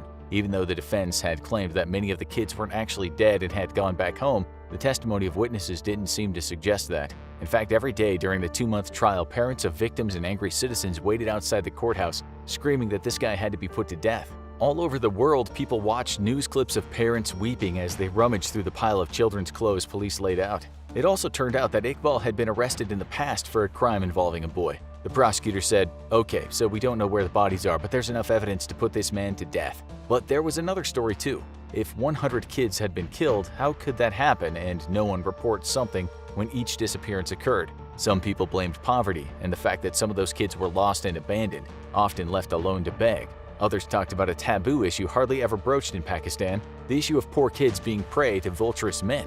The whole macabre case underlines the terrible sexual frustration and perversion that lie just below the surface of our hypocritical society, said one Pakistani journalist. He said such abuse was rampant, but the crimes were not spoken about. In court, before the judge, Iqbal said, "Whatever I wanted to say has been distorted. I have seen the children being killed. I am an eyewitness to that. I was considered an insane person, but I beg that my point of view must also be heard. I consider myself as a culprit because I have been made a culprit by police." He said the cops in the past had extorted cash from him and his family. He also said that he was beaten by his servants and he'd gone to the cops to complain. Instead of helping them, they also beat him and then set him up on a false charge. He said after that he made a pledge of revenge. This is what he said to reporters when he turned up at their office to hand himself in. "I could have killed 500. This was not a problem. Money was not a problem. The pledge I had taken was of 100 children and I never wanted to violate this." He later changed his story, saying after the beating by his servants, he and some others went looking for them. He said it was during those searches that he discovered many young boys living on the streets, abandoned by their parents. He told the court that he took photos of them to bring attention to this social problem. Stories came out that painted a picture of Iqbal's secret life. It was said that when he was in his 20s, his parents tried very hard to arrange a marriage for him, but he resisted their every attempt and ignored the photos of women they put in front of him. The reason was he wasn't interested in women but the opposite sex, and preferably someone of a young age. He did actually tell his parents he was going to get married, but it turned out he wanted to do that because the woman was the older sister of one of the boys he was attracted to. That fake marriage lasted only 3 months. It was also revealed how he opened a video game arcade offering free stuff to boys. People testified that he enjoyed nothing more than just sit around and watch them play. Sometimes he'd surreptitiously put a 100 rupee note on the floor. After a boy had picked it up and kept it, Iqbal would announce that everyone had to be searched in a private room. It was said that some terrible things happened to some of those boys, after which they were always given the 100 rupee note as a gesture of goodwill. Some people that knew him understood his ways, saying he was an evil genius that was cunning when it came to getting what he wanted. Parents actually stopped their kids from going to that arcade after hearing what the wealthy young man was up to. But then he opened a gym and also an aquarium as another way to get close to his prey. The court heard these stories and they'd seen the evidence that was available. He had his sob story and it was appearing that he had a passionate lawyer that believed his stories. One of the problems was the Pakistani police were corrupt and sometimes murderous, so accusations leveled against them by Iqbal weren't exactly unbelievable. It was actually discovered during the trial that many of the parents hadn't reported their kids missing because they were afraid to speak to cops. That might sound strange to some of our viewers, but in many parts of the developing world, people would rather not report something, even a car accident, because the victims can end up paying corrupt cops or face false charges. In fact, it came out that young children went missing all the time in parts of the country, and no one breathed a word about it to authorities. One mother whose kid was a victim said to Time magazine in the US, "It never even occurred to me to go to the police for help." A Pakistani intellectual and newspaper columnist named Irfan Hussain explained why. The vast majority who are forced to come in contact with our cops, 9 times out of 10, they're shaken down even when reporting a crime. This case, as big as it was turning into something bigger, which was a powerful expose of societal wrongs. That same columnist said Iqbal could have easily killed 500 poor kids, and he absolutely would have gotten away with it. He had money, and his victims didn't.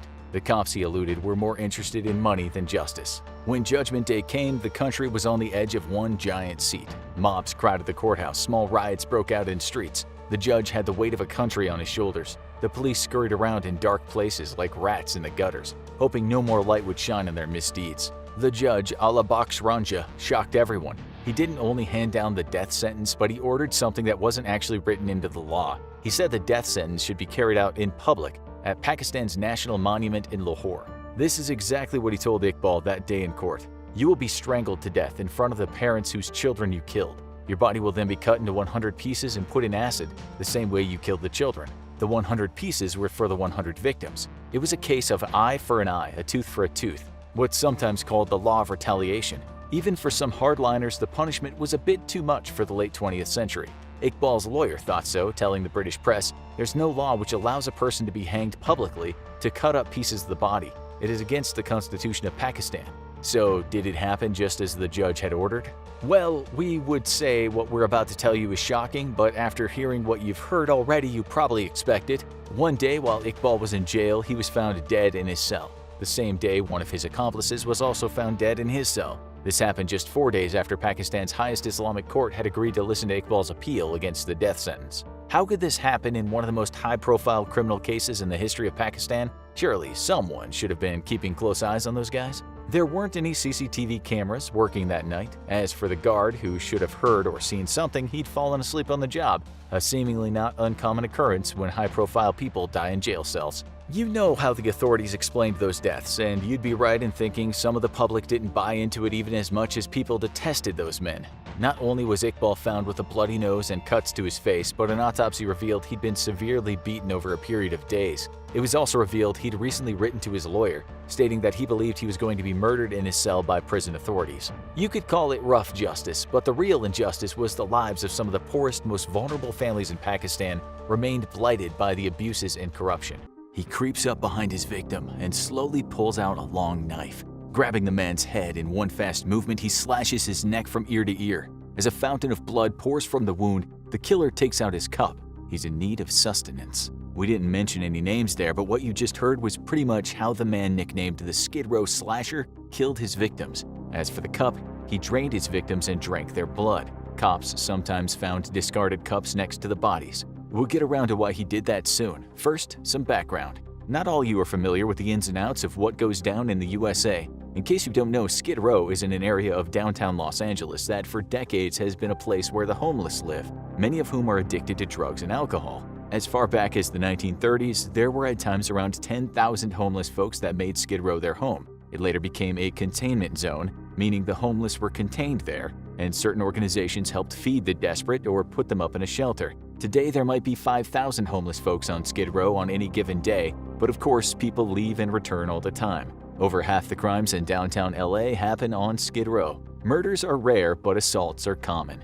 It's also the kind of place a killer might think they can get away with murder, seeing that it's almost treated like a municipal human trash can. That's why in the international bestseller Serial Killers for Beginners, it states in Chapter 4, Getting Away with It, if you want to stay out of prison, kill a poor person, better still, a homeless person.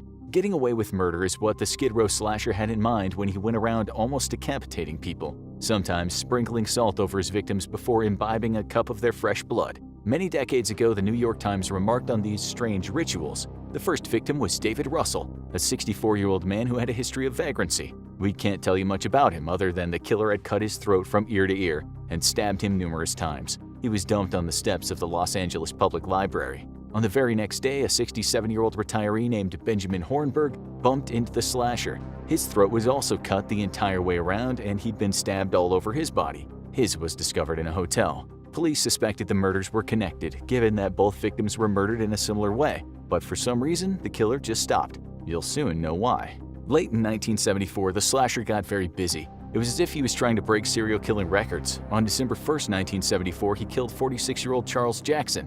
Jackson was a drifter known for his propensity to drink copious amounts of booze. What piqued the curiosity of the cops was this guy had been dumped in the exact same place as Russell had. That and the fact that the victim's throat had been cut, and he'd also been stabbed numerous times. As for why he was at the library, Jackson might have been a hobo, but he was also an avid reader. For some reason, he left a family in Louisiana only to end up on Skid Row, subsisting mostly on 60-cent bottles of Santa Fe Red Port and whatever scraps he could dig out of trash cans. The slasher was back, but finding a criminal moving in the jungle of Skid Row wasn't easy. Many of the residents there hadn't exactly had the best experiences with police, so interviewing folks posed a problem. After finding Jackson, cops also wondered if they had some kind of psycho on their hands. This wasn't your run-of-the-mill murder. After he'd been slain, his shoes had been taken off, his body then had been posed, meaning moved to a certain position. Moreover, salt had been sprinkled around the body and a cup of blood, mostly empty after being drank, lay nearby. While criminal profiling back then was just getting off the ground, the police consulted psychiatrists. They were told they were dealing with a sexual sadist who got off on manipulating the dead body, and of course the ritualistic blood drinking. Before investigators had much time to read up on vampirism, they found another body. Again, the victim had been posed, and it seemed his blood had been drunk. He was a 47-year-old Native Alaskan man named Moses Yakinak. His body was found in an alleyway just a week after Jackson had been found. Another transient made the discovery, shouting out loud, "Murder, murder, God help us." Yakinak was also homeless and addicted to booze. After saving a bunch of cash working in salmon canneries, he lost it all in one night playing cards. 54-year-old Arthur Dahlstedt came next, within just 3 days of the last murder. Like other victims, he'd been helped by the Christian Union Rescue Mission, although the words on the mission wall, "Jesus saves," were perhaps lost on him at the moment of his death. This guy had been in and out of foster homes his entire childhood, which led him toward the street of no return. On Skid Row, he actually let Jesus into his life again, so it came as shocking news to the mission when they'd heard he'd been found slashed to death next to the Montana Hotel on 5th Street. Now people were starting to get scared. The homeless were almost afraid to close their eyes as they settled down for the night under a bunch of rags and boxes. While there were often fights between folks, there wasn't actually much serious crime on Skid Row. Now, the residents were being hunted by a maniac, and many of them couldn't put up much of a fight. This is how Rolling Stone put it at the time. The men of Skid Row are vulnerable. They carry no weapons. Their bodies are pitiful specimens. Tattered clothes cover undernourished bellies, flaccid muscles, lepidote skin, harsh scars from the batterings of the road. Robert Perez was one of them. He'd gone to Skid Row knowing he could probably find a spot to sleep without being moved on by the cops. He got the worst welcome imaginable, being introduced to the knife of the slasher just days after he arrived. This happened just over a week after Dahlstedt's body was found. Perez's bloodied body was discovered beside some Eugenia bushes, a spot just 50 feet from where Jackson had been discovered. Police couldn't say for a fact that all these murders had been the work of one person, but given the time frame and mode of killing as well as the rituals, there were certain as certain could be that there was one slasher. They knew a few things now too. The killer had to be strong. He'd cut them in with much ferocity, and he'd obviously held them down. This was no half-starved waif of a man. He was likely large and domineering. On Skid Row, that discounted about 80% of the men. Cops believe they were probably looking for a reject from the hippie era, some kind of surfer dude who'd lost his marbles after one too many LSD trips. They were thinking 30-ish, well-built, long unkempt hair, probably strung out on speed. While they were in a minority on Skid Row, these types did exist there. Everyone was now tense. The homeless moved around with hawkish eyes, wondering if this guy or that guy might be the killer. They told exaggerated stories about how he first took a victim's manhood and then went to work on the rest of the body. If being homeless wasn't already bad enough, they were now starring in their very own slasher movie. They still avoided the police like the plague. Their interactions in the past had often meant jail, and jail meant sobriety, and sobriety meant hellish delirium tremens. Here's how one Skid Row resident put it. "One time I seen some goings-on between this fellow and a girl in an alley, and the police knew I seen it. So they asked me to rat on this other fellow, but I wouldn't, and they took me off to jail for being a vagrant." They just hoped the killer would somehow stop. He didn't. A couple weeks later, he murdered 58-year-old Casimir Strawinski. This man was riding precariously on the sharp edge of life. He was homeless and he was dying. He had cancer and his skin was covered with open sores. Since he knew he'd not be able to fight, he tried his hardest, like many men, to find a place to sleep indoors. When he couldn't stay at that Christian mission, he slept in a group with one guy standing guard while the other slept. Strawinski was determined not to have his throat cut. And then it seemed his fortune took a turn for the better. He received a check from the government which he used to get himself a room at the Pickwick Hotel, far from the streets where the killer lurked. On January 8th, a maid walked into his room. The place stank. On the bed was Mr. Strawinski. His throat had been slashed. Just over a week later, 46-year-old Robert Tex Shanahan was found. He certainly wasn't meek, and he could have put up a fight. In another life, he'd been a paratrooper in the Korean War. He'd also worked on a Texas oil rig and done a number of other odd jobs before drifting into the thick mist of the American nightmare. But he had cash to spend after doing part-time work, and that he mostly spent at the popular Jake's Bar. One night when he was there, he felt terribly ill. Something wasn't right with his stomach. He told his friends, "If this gets any worse, I'll have to miss the Super Bowl." That was going to be played on Sunday, and it was something Shanahan would never miss, never mind how sick he felt. But he didn't turn up at Jake's to watch the Pittsburgh Steelers lift the trophy. He wasn't at Jake's the night after or the night after that. His buddies just presumed he landed one of the rag-picking gigs out of town. Shanahan was then discovered in his room, already in a state of smelly decomposition, his mutilated body lying close to a wall where his Confederate flag hung. A bayonet from the war he had hung on that wall. Now it was sticking in Shanahan's body. Unlike the other victims, the killer had to stab Shanahan first before getting to work on his throat. This was almost certainly because Shanahan was a fighter. Just a few days later, 49-year-old Samuel Suarez was found in a similar state in a room at the Barclay Hotel. You'd think at this point there would have been a huge outcry in the media and in the public, but it was as if nothing had happened at all.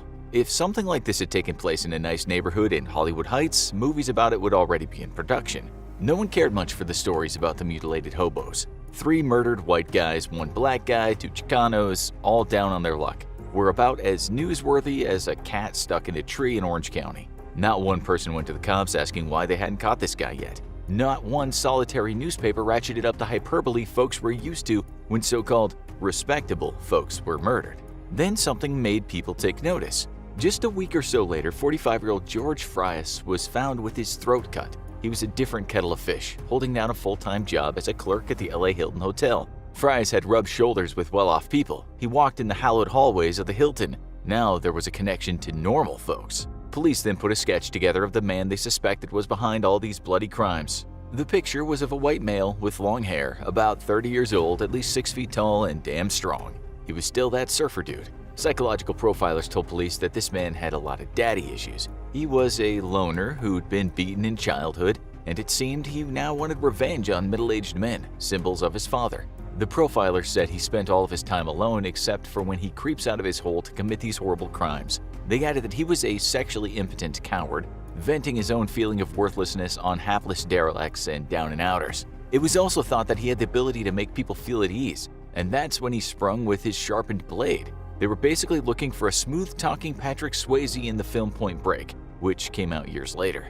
The cops couldn't have been further from the mark. 2 days after they found Frias, they discovered the body of 34-year-old Clyde Hayes. Now this killer was really making a fool of the cops. It was as if he wanted to be caught. He also knew he was certainly no washed-up surfer.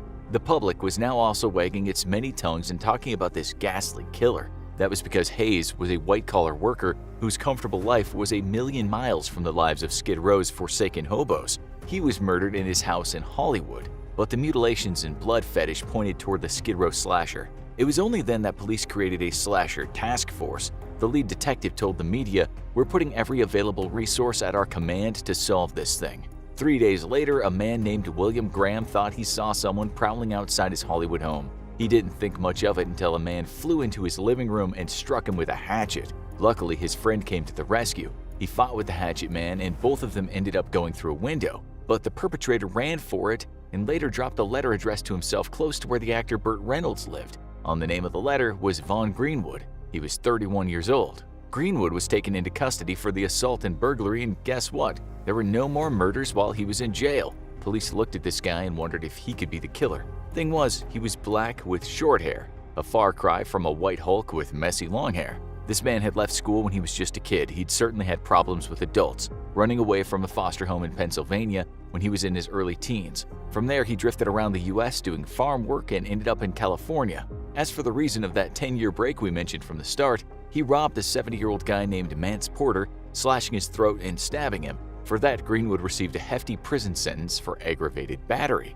Okay, but what about the blood drinking? What about the body posing? What was wrong with this guy? We'll likely never know. He died in a California prison in 2020. You might have to do that if you want to understand why he did what he did, because little has been said about his motives. You can't metaphorically swing a cat on the internet without hitting the killer of the same era, Charles Manson. But the life and crimes of the Skid Row slasher had received about as much attention as Manson's choice of footwear. Some folks said Greenwood must have been part of a satanic cult, but they were likely pulling at too many straws. He might have made the choice to act like Count Dracula with table manners, but as crazy as that is, his crimes gathered dust in the busy, neglected basement of serial killer lore. One of Tex's buddies who often drank with him at Jake's bar later talked to Rolling Stone. Tex might have been a nobody to the public, but he was a good friend to people that knew him. His buddy said, "I miss old Tex. I've been thinking about going to Texas and looking up his folks, tell him what hell of a guy he was. I guess I'd like to get away from here for a while." Even the cops didn't want to work on Skid Row. To the sensitive ones, it reminded them of everything that was wrong with the USA. One of the Skid Row slasher detectives once lamented, "That was probably the most attested assignment in the department. If you work Skid Row, you'll always remember that humanity has a depressing aspect to it." It's the mid-1990s in Baltimore, a city so ravaged by drugs and violence some sections resemble a dystopian movie. It's close to one of those rundown places where a tall 450-pound man named Joe Matheny runs an open-pit pork and beef stand on the weekends. It's so popular that on some afternoons people queue up to be served one of his famous tasty burgers. What they don't know is that a couple of years after they consumed that delicious piece of meat encased between two lightly grilled buns, they'll discover they were eating people. As with many of our serial killer stories, we'll start with childhood, since in most cases, it's during the criminal's formative years where you find clues as to what drove the person to do what they did. The problem with Matheny's story is that there are conflicting reports. Matheny himself said his childhood wasn't a happy one at all. He said his alcoholic father often abandoned the family when he was just a kid, and his mother was hardly ever around because she worked double shifts in an effort to look after her 6 children. His conclusion is that he was neglected. Maybe that's true, maybe it wasn't. When he was eventually arrested for his crimes, he said he hadn't seen any of his brothers or sisters for many years, and both his mom and pop were dead. This wasn't true. His mother was found, and she said, "Maybe he just wishes I was. He pushed his family away a long time ago." She explained how it was true that her son just took off, but his family life wasn't all that bad, and he was an intelligent kid. She denied that he'd ever been in any foster homes, where he actually said he'd passed around plenty of them. What is certain, though, is that he had a homicidal rage that drove him to commit some very heinous crimes, and in his own words, enjoyed it. It's also true that from a young age he spent just about all his time taking drugs, namely heroin and crack cocaine. What led to his addiction, we can't say, but things started to go wrong for him when he was 6. That's when his father crashed his car and died. From then on, his mother worked pretty hard night and day, sometimes as a waitress, sometimes as a barmaid, sometimes as a canteen truck driver. Despite being a very large kid, he was scared of violence and didn't like to fight when prompted to do so. He wasn't a mean kid at all. He was always polite to everybody, his mother later said. He was also bright at school, but instead of pursuing academic success, he joined the army. After serving in Germany, he said he was sent to Vietnam. It's there, he said, he was introduced to heroin, and that's how he got his taste for opioids. Still, there is some doubt if he ever served in Vietnam. What is a nailed-on fact is that in the mid-70s he was already a junkie. That's when he lost all contact with his family. His mother later said, "He just kept drifting further and further away. I think the worst thing that ever happened to him was drugs." It's a sad, sad story. Sad indeed, because this once bright kid turned heroin and crack fiend was about to cozy up to doing very, very bad things, as the body of headless young women would prove, among other terrible crimes he committed. To know when all this violence started, we can look to Matheny's long confessional pieces of writing. He said that July 1994 was when he finally lost the plot. Sure, he was known before that as a heavy drinking, drug-talking man who liked to hang around some of the meanest streets, but those that knew him ironically as Tiny said he was always friendly and polite.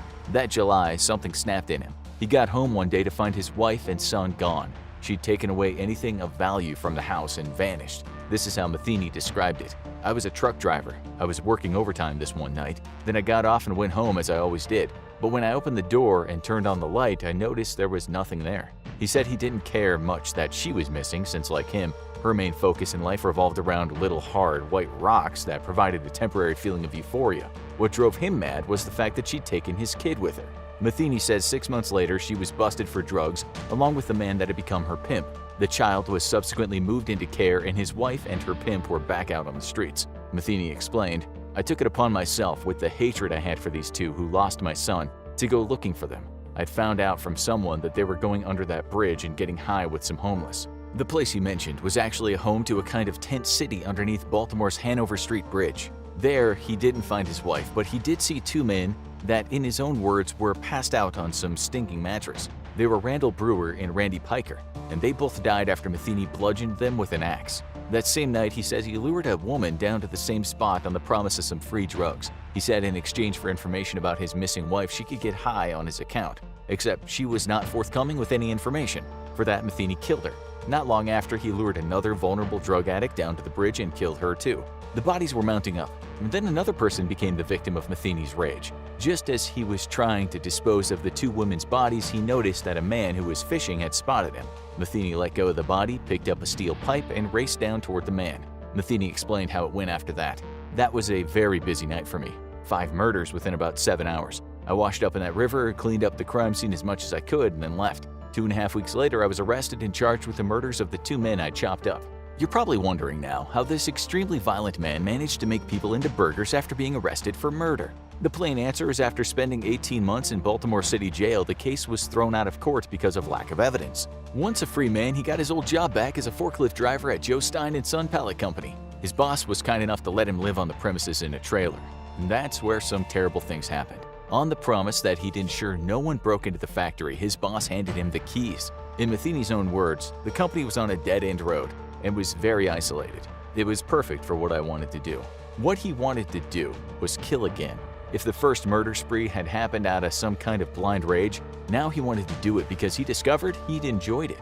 He admitted as much in court, saying, "I got a rush out of it. I got a high out of it. Call it what you want. I had no real excuse why other than I'd like to do it." Now we'll explain how his addiction to killing evolved. In the year 1995, a 23-year-old woman named Kimberly Spicer could be seen on a video taken by her sister when the two were visiting their father in a hospital prior to him having surgery. The sister asks Kim what she's doing since she looks to be in some sort of trance. Kim responds, "I'm looking out the harbor window wishing I was on the boat." Her dream of sailing away was likely due to the fact that she was addicted to crack cocaine. That's why, not long after that video was taken, she walked into the world of the man who was going to take her life. It's likely she met Matheny in a bar, the kind of place where he spent his $7 an hour when he wasn't out buying drugs. It was there that the predator scoured the faces of women looking for the most vulnerable. Thing was, no one expected him to be a killer. Kim had an older sister who worked in one of the bars where Matheny frequented. This sister once said nobody would have thought it. He was so mannerly, saying thank you and please all the time. My sister once even said she felt sorry for him. That was her fatal mistake, because one night she ended up in his trailer, and that was the last night of her life. Her body was later discovered buried not far from the trailer. This plot, if you can call it that, wasn't far away from the buried body of a prostitute that Matheny had murdered much earlier. That was the body of Kathy Ann Magaziner, a woman who Matheny killed, buried, but then for some warped reason exhumed her body to remove the head. He later said in court, "I just took the head and threw it in a box in the trash." He also later admitted to chopping up the bodies and storing some of the meat in Tupperware bowls, which he then put in a freezer. That's when he got the idea to start a meat stand on the weekends, and he'd offer burgers to passerbys and the occasional trucker. Again, you need to hear this from the horse's mouth. Matheny said, "I had a real roast beef and pork sandwich, and why not? They were very good. The human body taste is very similar to pork. If you mix it together, no one can tell the difference." He said everything was going great, explaining that the sandwiches, which people told him had a peculiar but amazing taste, were selling really well. Thing was, he ran out of his special meat. He went out once again to the streets looking for prey.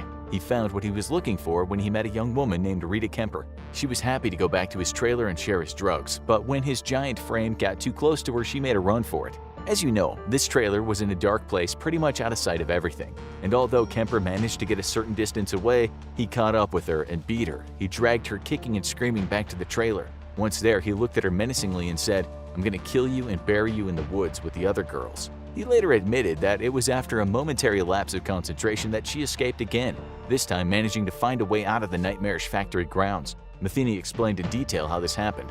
There was an 8-foot chain link fence with barbed wire on top of it around the front of the company.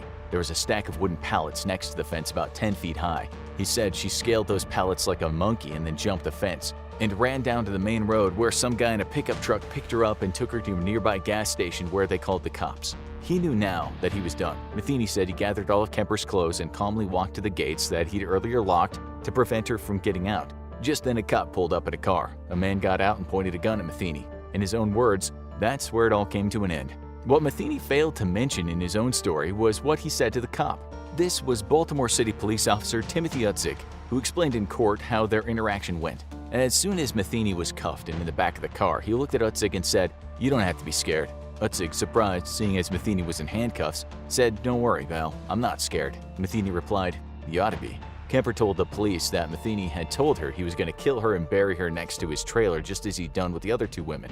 Sure enough, the police soon found the bodies, including one with a missing skull. Matheny told police that he'd killed more women and was indicted but not convicted for one of those confessions. It's likely in total he murdered 10 women, most of them drug addicts, the homeless, or prostitutes. Police just didn't have the evidence to convict him of any more murders, even though chances were he was telling the truth.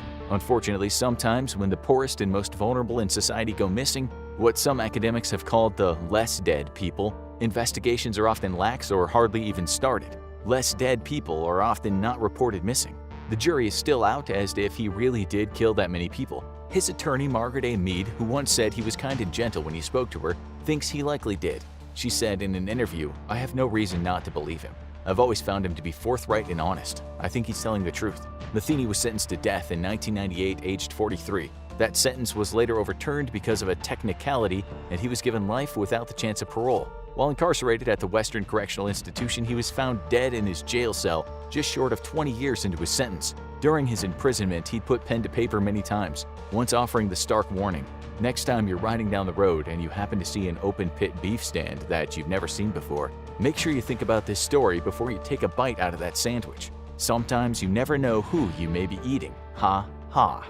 In December 1978, Chicago police were just beginning to uncover the evidence of one of the most heinous crimes their city had ever seen, as body after body was pulled out from under the floorboards of a seemingly ordinary suburban home. Investigators realized that they were dealing with America's most evil serial killer. John Wayne Gacy, also known as the Killer Clown, had murdered more people than any one person in U.S. history at that point in time.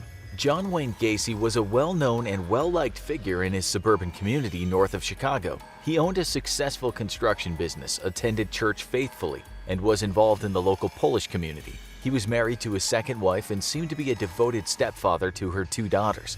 Through his position as a precinct captain for the Democratic Party, Gacy had the opportunity to meet and be photographed with First Lady Rosalind Carter in early 1978, the very same year that his horrific crimes would become public.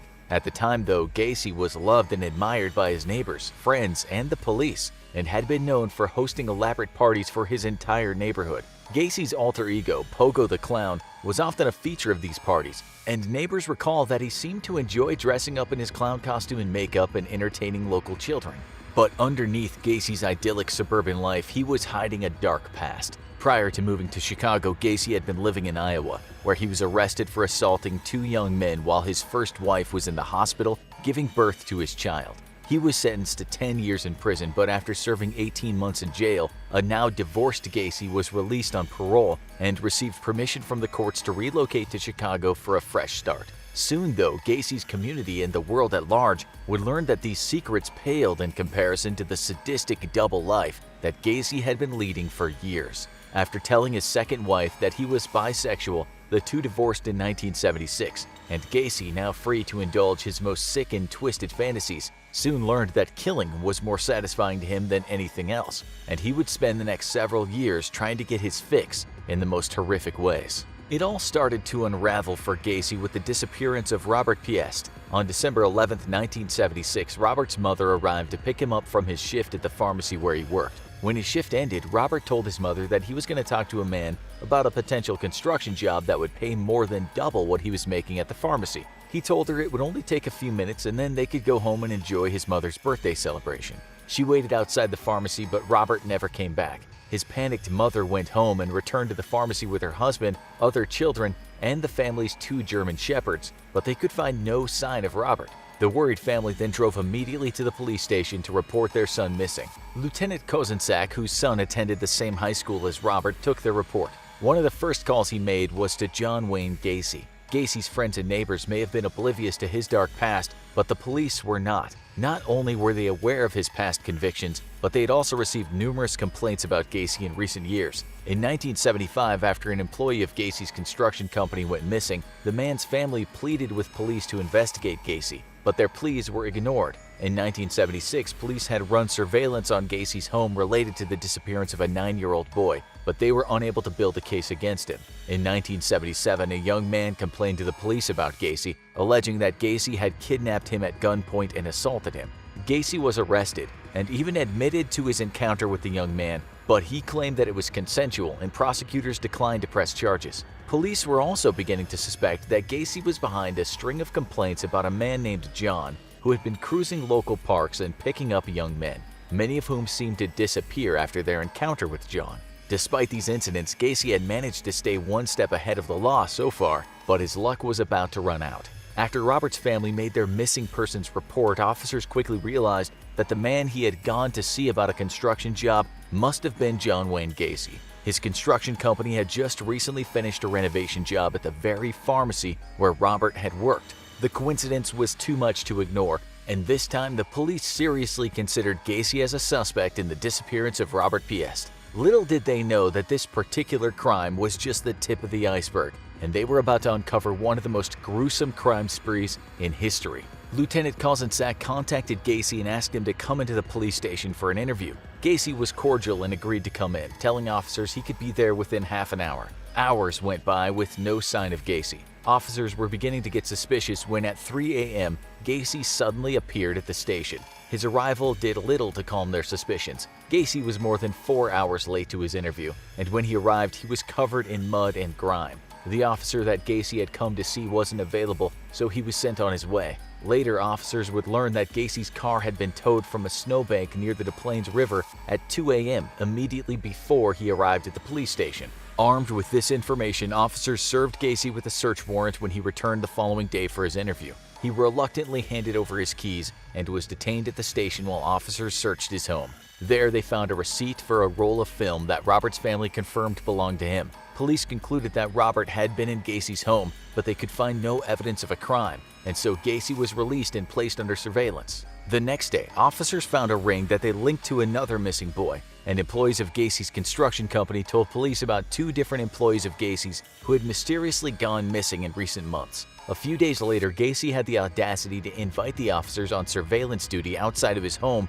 inside for a cup of coffee. Once inside his home, both officers noticed the unmistakable stench of death. That same day, Gacy's lawyers filed a lawsuit against the police department for harassment, but before long, Gacy would have much bigger legal issues to worry about. While he was under 24-hour surveillance, officers witnessed Gacy selling marijuana to a gas station clerk, and they jumped on the opportunity to arrest him. While Gacy was in custody for drug-related charges, police officers threatened to tear up the floorboards in his home, prompting him to admit to murder. He tells officers that yes, he did kill a man in his home, but claims that it was self-defense. He shows police the exact spot under his garage where he buried the body, and during their search for the body, officers find a trap door leading to a crawl space under Gacy's home. Inside, amid the terrible stench of decay, officers find parts of at least 3 other bodies. Once he realized that the police had found the first bodies, Gacy cracked. In a rambling, hours-long confession in which he referred to himself in the third person, Gacy told police that John or Jack had killed at least 32 young men and that he had buried 27 of the bodies on his property. and he had disposed of the rest, including the body of Robert Piest in the Des Plaines River. In fact, Gacy had been dumping Robert's body in that same river on the night he was towed out of the snowbank before he showed up at the police station covered in mud. Gacy was charged with the murder of Robert Piest, although police had yet to find his body. By January 8, 1979, police had uncovered the remains of 29 bodies, but only 7 had been positively identified.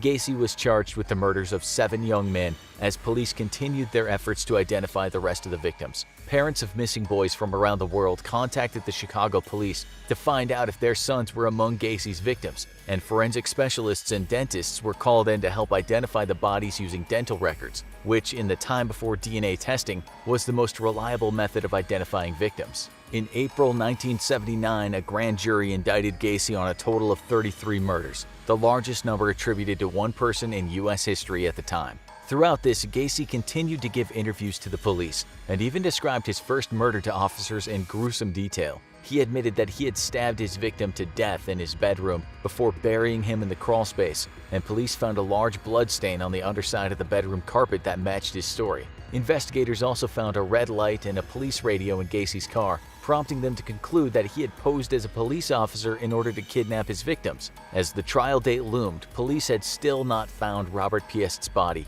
but they had found his jacket under the floor of Gacy's laundry room. In January 1979, during the height of the investigation into the killer clown, the Chicago Metropolitan Clown Guild held a press conference, stating that the Gacy investigation was negatively impacting the city's professional clowns. Parents were too afraid to have their children near a clown after the details of Gacy's crimes and his alter ego Pogo the Clown were made public.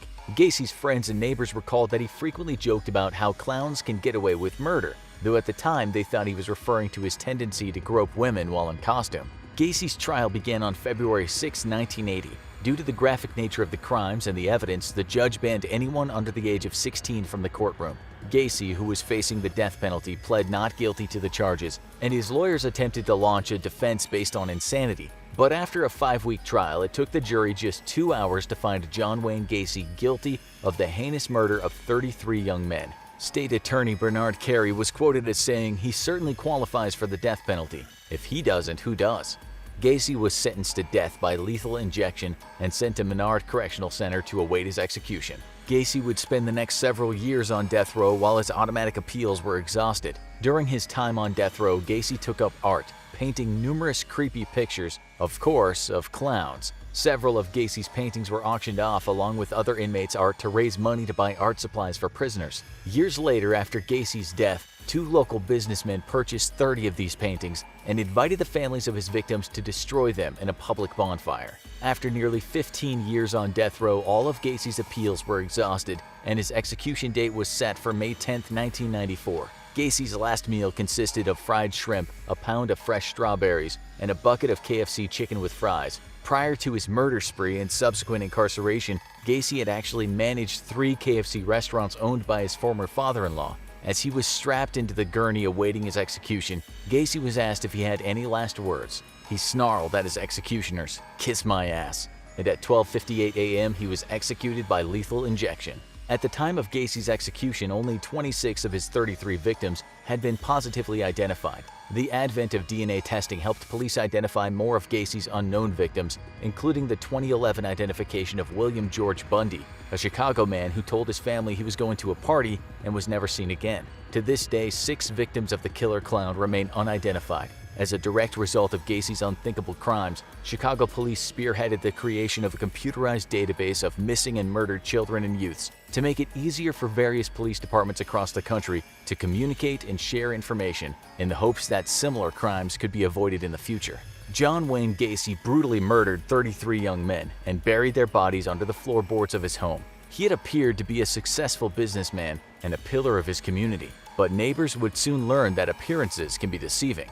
Hiding behind the facade was America's most evil serial killer. John Wayne Gacy, the Killer Clown. Friday night, a remote country road outside the city of Texarkana. "I don't want to kill you, fellow, so do what I say," said the man brandishing a gun. He wore a white pillowcase with eye slits cut into it. 24-year-old Jimmy Hollis stared at the man in disbelief. His date, 19-year-old Mary Jean LaLaurie, clutched Jimmy's arm in terror. The man pointed the gun, ready to fire. Jimmy and Mary Jean followed orders and got out of the car. The city of Texarkana is half in Texas and half in Arkansas. In the 1940s, the city was an odd mix of rural and urban, quiet and bustling. The general mood of the city was peaceful, confident. World War II was over and America was getting back to normal. No one was prepared for the events that occurred during the spring of 1946. The evening began with a double date: Jimmy and Mary Jean and Jimmy's brother Bob and his girlfriend. The four of them went to the Strand Theater in downtown Texarkana to see a monster movie, The House of Dracula. After the movie, the couples went their separate ways. Jimmy drove his father's Plymouth to Richmond Road, a remote country road about a mile outside the city. The area was popular with locals as a lover's lane. Jimmy and Mary Jean were canoodling when a bright flashlight suddenly shone on them. A creepy stranger in a pillowcase mask armed with a gun demanded that they get out of the car. After a few seconds, they realized this wasn't a prank, so they obeyed him. The masked man then snarled at Jimmy to take off his breeches. At first, Jimmy refused, but Mary Jean urged him to comply. Jimmy removed his slacks and stood awkwardly in his boxers. The gunman suddenly slammed his pistol twice into Jimmy's head. A loud cracking sound rang through the air. Mary Jean thought Jimmy had been shot. Later, she would learn that the sound was his skull cracking.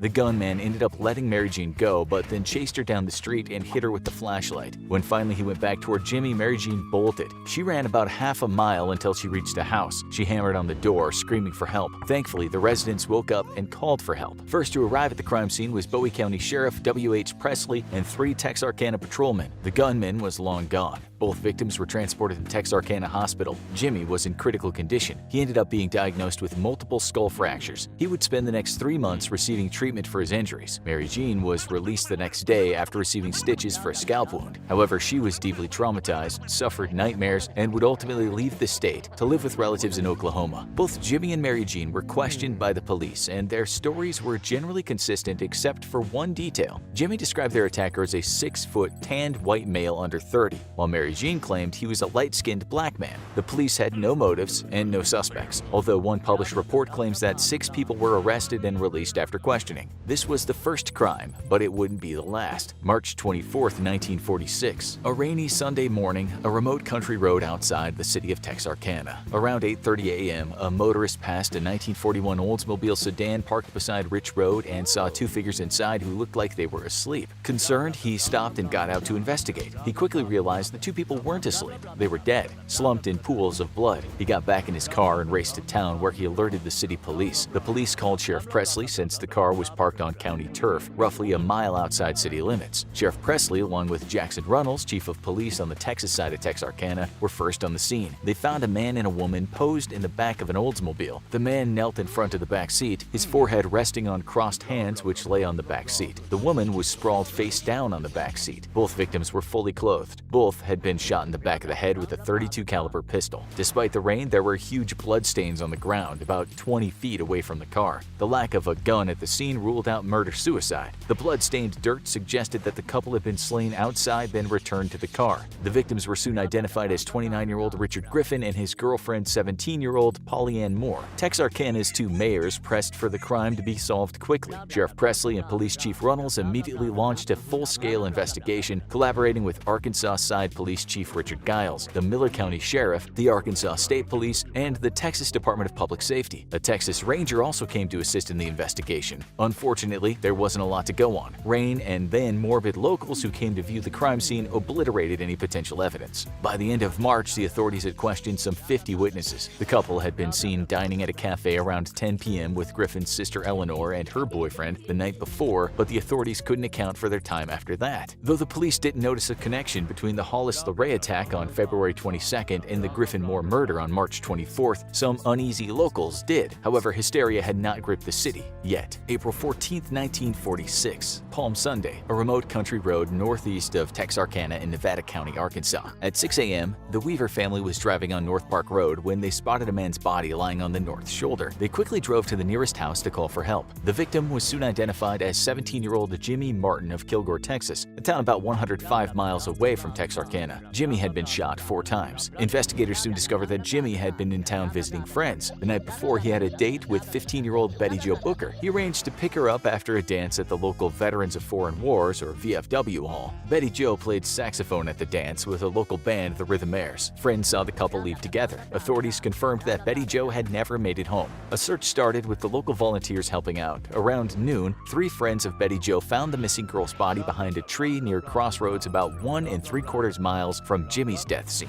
She'd been shot twice. Jimmy's missing Ford Club Coupe, which had the key in the ignition, was found near the entrance to Spring Lake Park, about 1 1/4 miles away from his body and 3 miles away from Betty Jo's body. Jimmy and Betty Jo had last been seen alive at 2 a.m. on Sunday as they left the VFW Hall. They planned to visit Spring Lake Park, another popular lover's lane. A resident living near Betty Jo's crime scene reported hearing a gunshot around 5:30 a.m. The police found .32 caliber shells and a couple of slugs around Jimmy's car. The FBI joined the investigation as well as more Texas Rangers. FBI ballistics tests would reveal that the shells had microscopic markings matching the weapons used to kill Richard Griffin and Polly Ann Moore. Several fingerprints were collected from the car that didn't belong to Jimmy or Betty Jo. The fingerprints were compared to FBI and local files, but no matches were made. For the 3rd time, authorities had little to go on. A second double murder and the fact that it occurred quickly after the first shocked the town. The death of Betty Jo, well known and well liked, horrified local teens. The nightlife of Texarkana slowed to a crawl. Families set early curfews for their teens and barricaded themselves in their homes. Hardware stores sold out of deadbolt locks, guns, and ammo. Reporters from newspapers around the world descended upon Texarkana. On April 16th, hoping to outsell the competition, the Texarkana Daily News named the city's serial gunman the Phantom Killer. The name caught on and everyone began using it. Since the start, there had been some power struggles between the different law enforcement agencies over information and the best way to proceed with the investigations. The second double murder further intensified pressure on the authorities. They conducted patrols and even had decoys park on lovers' lanes, hoping to catch the killer in the act. But the Phantom never showed. Some 300 persons were detained for questioning, ex-cons, drifters, those with reputations. However, no one could be linked to the crimes. Local groups pledged money to be used as rewards for tips, leading authorities to apprehend the killer. By April 20th, reward money totaling $4,280, or some $60,200 in today's money, had been promised. Tips poured in, but they led nowhere. May 3rd, 1946. Friday evening, the Starks farm about 10 miles northeast of Texarkana. After a hard day's work, 37-year-old Virgil Starks relaxed in his living room armchair with a heating pad tucked behind him to soothe his aching back. He listened to the radio as he read the Texarkana Gazette. His wife, 36-year-old Katie Starks, who had already dressed for bed in a nightgown, lay on the bed in an adjacent room. She suddenly heard a noise and yelled for Virgil to turn down the radio. Then she heard the sound of breaking glass. Thinking that Virgil had dropped something, Katie went to the living room. As she reached the doorway, she saw that Virgil was standing. Suddenly, he slumped back into his chair. Katie raced over to her husband and lifted his head. Blood spilled onto her fingers. Virgil had been shot twice through a window behind him by a gunman standing on the front porch of the Starks' farmhouse. Katie had not seen the shooter or heard gunfire. She ran into the kitchen to call for help. The Starks had an old hand-cranked telephone mounted on the kitchen wall. Katie lifted the receiver, cranked the handle twice, then staggered back as 2 bullets slammed into the left side of her face. Several of her teeth shattered and went skittering across the kitchen floor.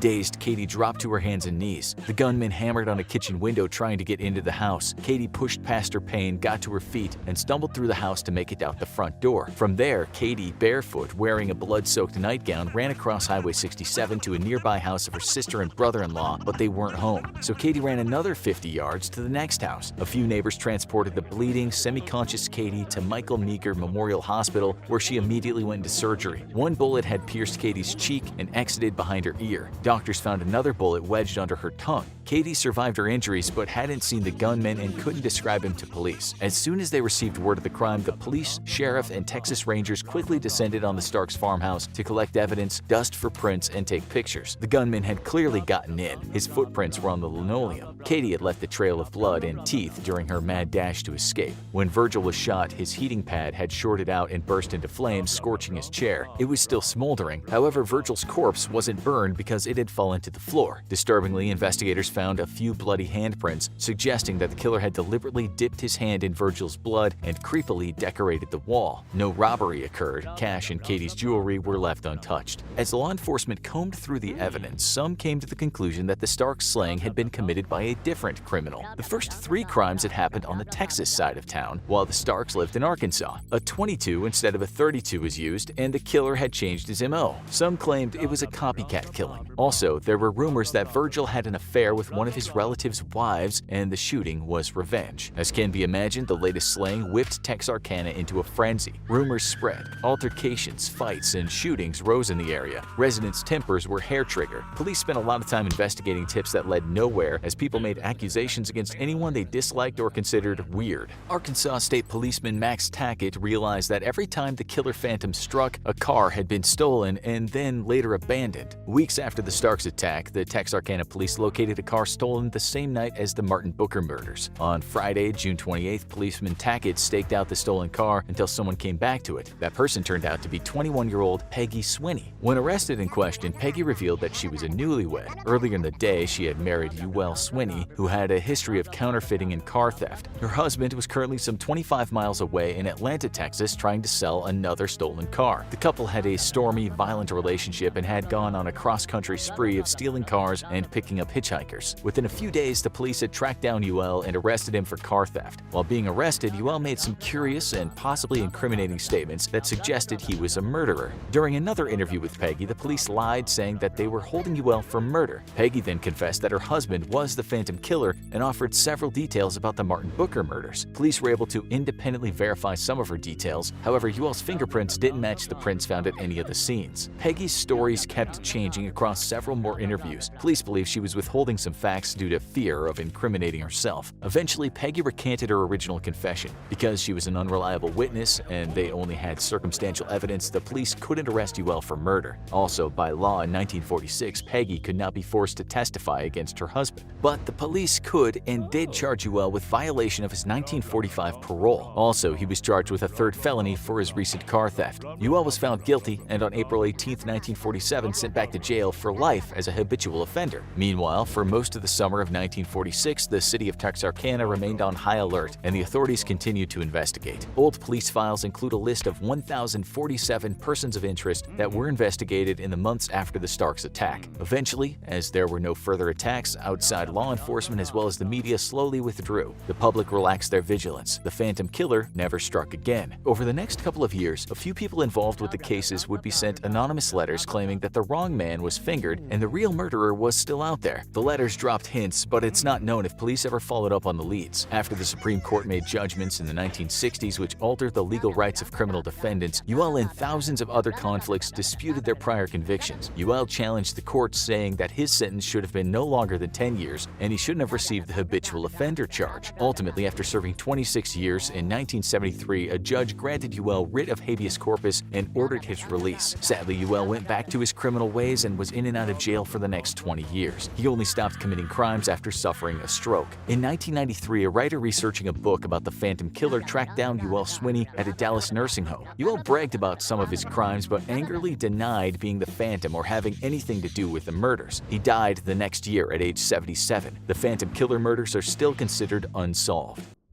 He was such a nice man, a pillar of the community, said so many people who knew and trusted the man who became known as Dr. Death. Over decades, this serial killer visited the homes of his patients, and when he left, those patients were perhaps too often no longer breathing. But how chronic was his compulsion to kill? At first, it was thought he'd murdered a handful of people, and then it was scores of his victims, with the final number still being disputed. What we do know is that Mr. Shipman could have been the most prolific serial killer of all time. Harold Shipman was known to a lot of people. He was a family doctor in a small community, an agent of help, and over 2 decades, he became a man whose face most people recognized in the street. This bespectacled, tweed-wearing doctor that looked perhaps what you'd imagine a small-town British doctor to look like was indeed a pillar of the community.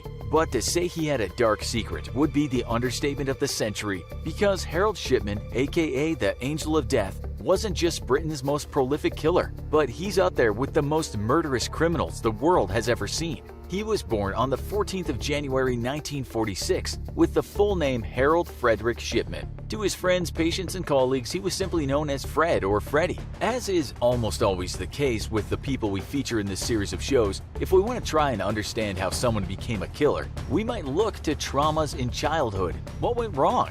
For young Freddy, that was the death of his mother when he was 17. His friends in interviews years later said that young Fred didn't talk much about his mother's fight with lung cancer and how he watched when the local doctor used to come around to his house and relieve her pain with morphine. But it's thought young Fred was a very devoted son. His mother had gone to great pains to make sure her working-class boy brought up on a council estate, that's like the projects for our American viewers, got into grammar school. Again, for American viewers, this is a school kids had to pass exams to get into, populated perhaps with few poor kids. But Shipman tried in earnest to please his mother, and his mother became very proud of her son. We might also add that some bios said she was domineering and overbearing, sometimes a recipe for disaster. It said she pushed him too hard, and in turn he became isolated from other kids. His mother would foster in him a sense of superiority, but this would become a lifelong problem for Shipman, who perhaps could never get his mother out of his head. Still perhaps trying to please his mother and with her painful, long, drawn-out death on his mind,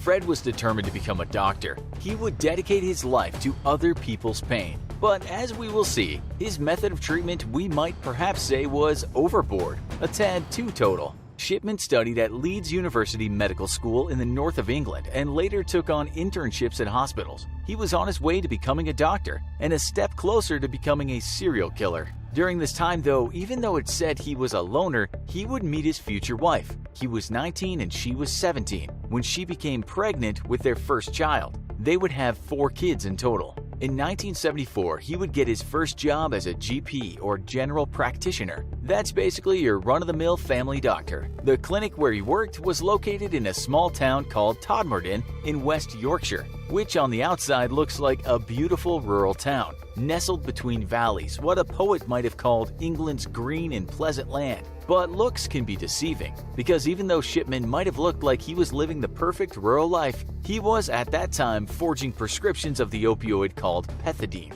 Yep, he was hooked on a kind of prescription heroin. He was caught and fined, but after some rehab, he was back in business. In 1977, he began working in another small community, this time on the other side of those valleys in a place called Hyde, just outside Manchester. Okay, so we should tell you now that we don't exactly know when Dr. Shipman consummated his curse and became Dr. Death. It's generally thought that he didn't waste much time and was killing when starting out in Todmorden. How many he killed is a number that changes by the source, but it was a lot. Hundreds. But how many hundreds? We still do not know. This might make him the worst serial killer in history, but getting the exact body count is not always easy. There have been a couple of deranged Colombians that might have a stake in the most kills count, and as historians point out, data from some countries might be unreliable. Then you also have some depraved rich Europeans from times past who also took great pleasure in murdering scores of peasants for their amusement. So he's now working in this small Lancashire town. He'll stay there for around 2 decades, and Mr. Shipman, as we have said, will become what's called a pillar of the community. In fact, one of the senior doctors who worked with him said that Shipman would take on a massive workload, and his patients for the most part adored him. He was said to be the most popular doctor at the medical center. What could possibly go wrong? The answer to that is his patients seemed to kick the bucket a lot, perhaps before their time was up. Psychologists have said that he might have murdered some of his patients because of the power it gave him. He became God, and the memory of his dying mother was never far away. But it's said he also murdered when there was money in it for him. In one case, someone's will. He also obtained large amounts of morphine by saying he needed it for patients that sometimes didn't actually need it. According to the Guardian newspaper, most of his victims were old women. That report says his first victim was a 71-year-old woman who Shipman got rid of in 1975. It was the eve of her birthday, too. His youngest victim was a 41-year-old man and his eldest a 93-year-old woman. Killing became easier for him when he left that medical center and started his own practice in the same town. You might well be thinking, how come no one noticed that there was this doctor in town that if you saw, there was a good chance your days were numbered? Didn't anyone say, wait a minute, my mom was alright on Friday and on Saturday she was found slumped over in her chair? And that's what happened to so-and-so's mother. And the other woman too. Well, apparently no one could see past the nice man in a tweed jacket. It wasn't until 1998 that the local undertakers in the town of Hyde started saying that it seemed like a lot of bodies were coming from him. Indeed, it was soon found out that his death rate was 10 times higher than other doctors. On top of that, many of those that died did so in the same position, like a drug addict that's overdone it. The mostly old women were sat upright or slumped on a sofa, and they were fully clothed. The Guardian writes that the police investigation in '98 was a shamble, stating that police didn't check inconsistencies of his medical notes with the deaths of his patients. The police investigation failed to carry out even the most basic checks, including whether Shipman had a criminal record, wrote the Guardian. But some members of the local community were onto him. Even a taxi driver came forward and said Shipman was killing off perfectly healthy individuals. Then, also in 1998, a former mayoress who had a bit of cash stashed away died in Shipman's care. She left most of this money to Shipman, but the daughter wasn't having any of that. She ordered the body be exhumed, and Shipman was subsequently charged with his first murder.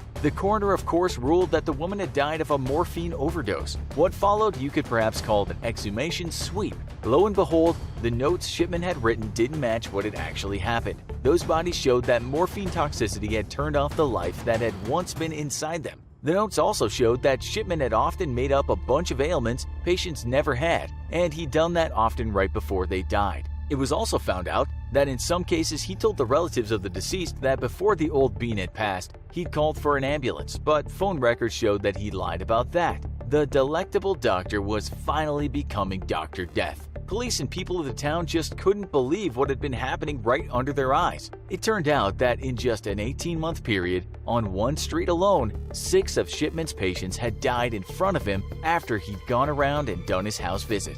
It was also found out that in the space of 1 month, 8 of his female patients had died in mysterious circumstances. It said in court he was still possessed with that air of superiority his mother had helped create. He lied, changed his stories, was apparently arrogant and unhelpful, and denied everything, even though there was so much evidence. In fact, in one documentary, Shipman's former cellmate explains that he never admitted to the crimes. That cellmate had tried to hang himself at one point, and it was Shipman that revived him. He took lives, but leaving a dying man hanging in his cell was not his MO. Despite this act of kindness, investigators said he tried to belittle police and acted domineering in interviews. He was treating this as some sort of game, a competition, pitting what he considered to be his superior intellect to those of the officers who were interviewing him. One of those investigators told the BBC, in 2000, he was convicted of 15 counts of murder and handed a life sentence. The town of Hyde was in shock, but the story would soon turn even more grim.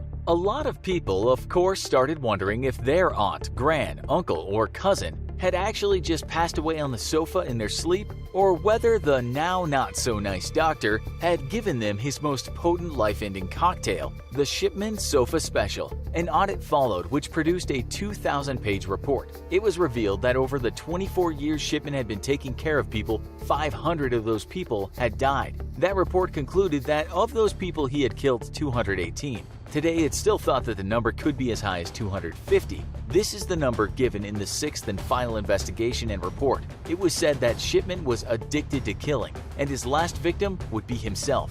On the 13th of January 2004, he was found hanging in his cell. He'd used his bed sheets. The prison was criticized for allowing this to happen, but an investigation ruled the suicide could not have been predicted or prevented. Shipman's wife and children always said they knew nothing about his dark side, but they, for the most part, avoided talking openly to the media. The U.S. serial killers you've never heard of. Henry Lee Moore, 25 murders from 1911 to 1912, across Iowa, Kansas, Illinois, and Colorado. Then there's the unsolved Jack the Ripper-style murders in Atlanta during the same period. From May 20th to July 1st, 1911, he killed one person almost at the same time every Saturday night. But the killer that really stands out from the past is the axe murderer, who killed dozens of people in Texas and Louisiana from January 1911 to April 1912. This gruesome story is the stuff of horror movies. In terms of American serial killers, you could call him the worst of the worst, before serial killers were ever actually discussed in everyday society. In 1911, this killer entered a house in Rayne, Louisiana, and he left 4 family members dead. The murder weapon was an axe, although he used the dull side of it when he stuck his victims. Not long after, just 10 miles away in the small town of Crowley, He walked into the Byers family home and killed 3 people much the same way. 2 weeks after that, he headed over to the city of Lafayette in Louisiana. He opened the door to a family home and went on a bloody rampage, killing all 4 family members. He decided to go to Texas next, where a couple of months later he killed a family of 5 in their home. 6 months later, he was back in Lafayette. Again, he skulked around a family home at night, waiting for the right time to pounce. He entered the home and struck with his axe with furious anger against 6 people who before that had never dreamed such a monster could exist. He didn't wait long for his next bloodbath. He killed a family of 5 in Lake Charles, Louisiana. He left a note after that one. When he maketh the inquisition for blood, he forgetteth not the cry of the humble, human 5. This maniac killed 49 people in all. What's even more shocking is he committed so many murders in such a short period. If that happened today, there wouldn't be a person in the world who owned a smartphone or TV that didn't hear about it. Back then, hardly anyone knew about the axe murderer, the killer of innocent families. We're pretty sure you've never heard of him, so now it's time to investigate some more. There's been a fairly recent book written about this killer called Axes of Evil, the true story of the Axeman murders. This book is correct in saying that those murders are still today the worst instance of serial killing in the US for which no one has been found guilty. Here's the blurb from the book. It's a tale of ritual murder, voodoo mayhem, and wholesale killings that leads the reader on a shocking train ride across 2 states and into the chapters of a real American horror story. The fiendish slayings of 10 sleeping families nestled in their beds. That's no exaggeration. And it's not an exaggeration to say the unsolved crime is comparable to the crimes of one serial killer you all know, Jack the Ripper. In fact, what the Ripper did was nothing compared to what the axe murderer did in terms of body count. But how he got away with it is just as confounding. As for why you've never heard of these murders, they just didn't fall on enough editors' desks. According to Vronsky, the small Texas and Louisiana towns where the murders took place were kinds of outbacks back then, while London during the time of Jack the Ripper was the center of the world, especially when it came to the newspaper industry. First of all, why so many axe murderers and not so many knife or gun murders? The simple answer is axes were used a lot back in those days. They were just the weapon of choice for a lot of people since they were always close by. As the Smithsonian magazine points out, almost every family in rural districts owned such an implement and often left it lying in their yard. The same article said that most axe murder victims were killed in their beds. Axes aren't so useful when a person can see what's coming, but they're ideal when the victim is stationary. Some people called this span of crimes the mulatto axe murders because the victims were all usually mixed race. The scant reports we can find say the first murders in Louisiana all happened when the families were fast asleep, usually in the early morning hours. The first slaying in Texas happened on March 22, 1911, in the city of San Antonio. The victims were the entire Cassaway family who lived in a house on Olive Street. The father of the family was Lewis, an African-American man who worked at the Grant School. When he didn't show up for work that day, someone went around to his house to see why. That's when all 5 family members were found. In one room, police found Lewis and his daughter. In another room was everyone else, including his wife, who also, according to reports, was white. She was reportedly in the worst state when police discovered the awful scene. This has led to some people to believe the killer not only held some racist belief that black and white people shouldn't have families together, but he mainly blamed the women of mixed-race families. There was certainly a motive which pointed to intense hatred. The killer stole nothing from the house, even though he could have.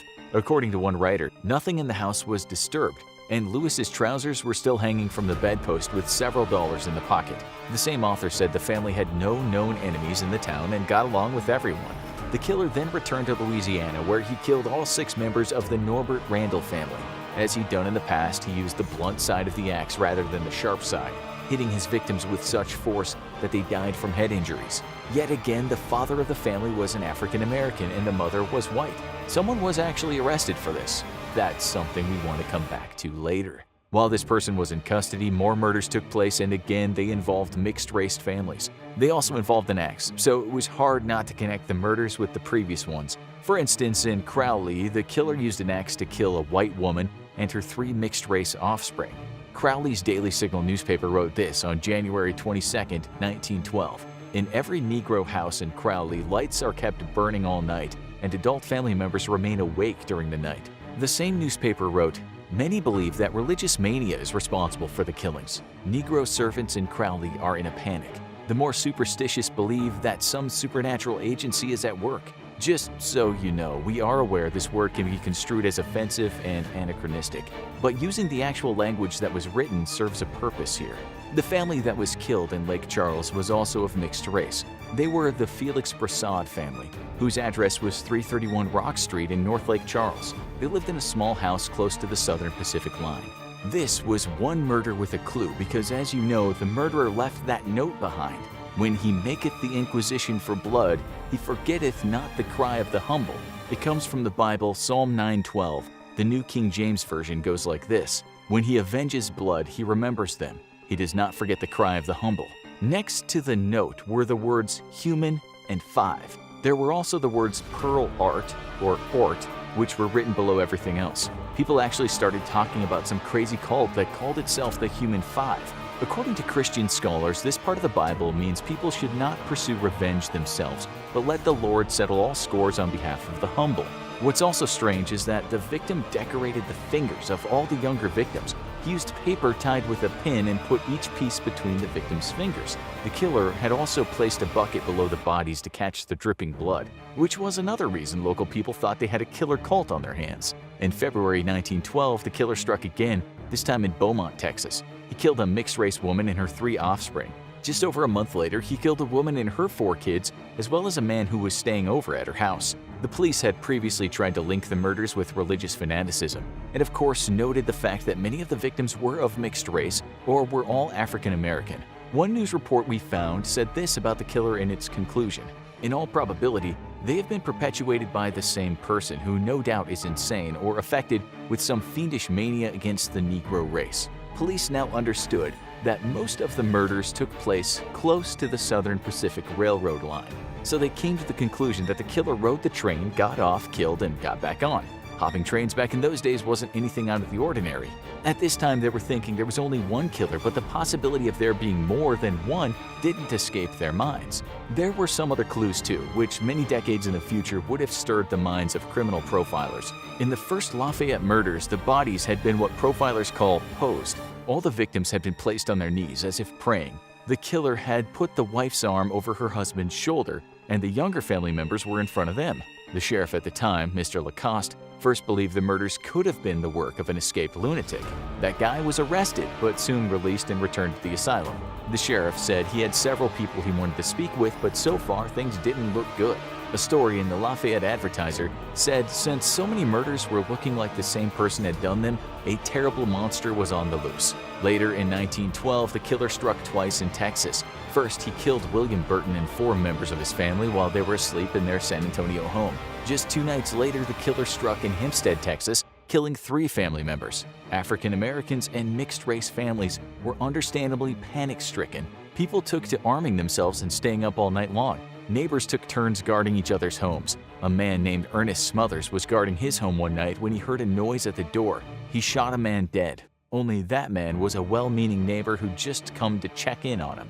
After Smothers shot the man, a guy named Max Warren went to see what happened. When he saw the body of a dead man lying on the floor, he ran away. As he was running, someone shouted that he was the Axeman. Warren was shot after that by another person who was close by.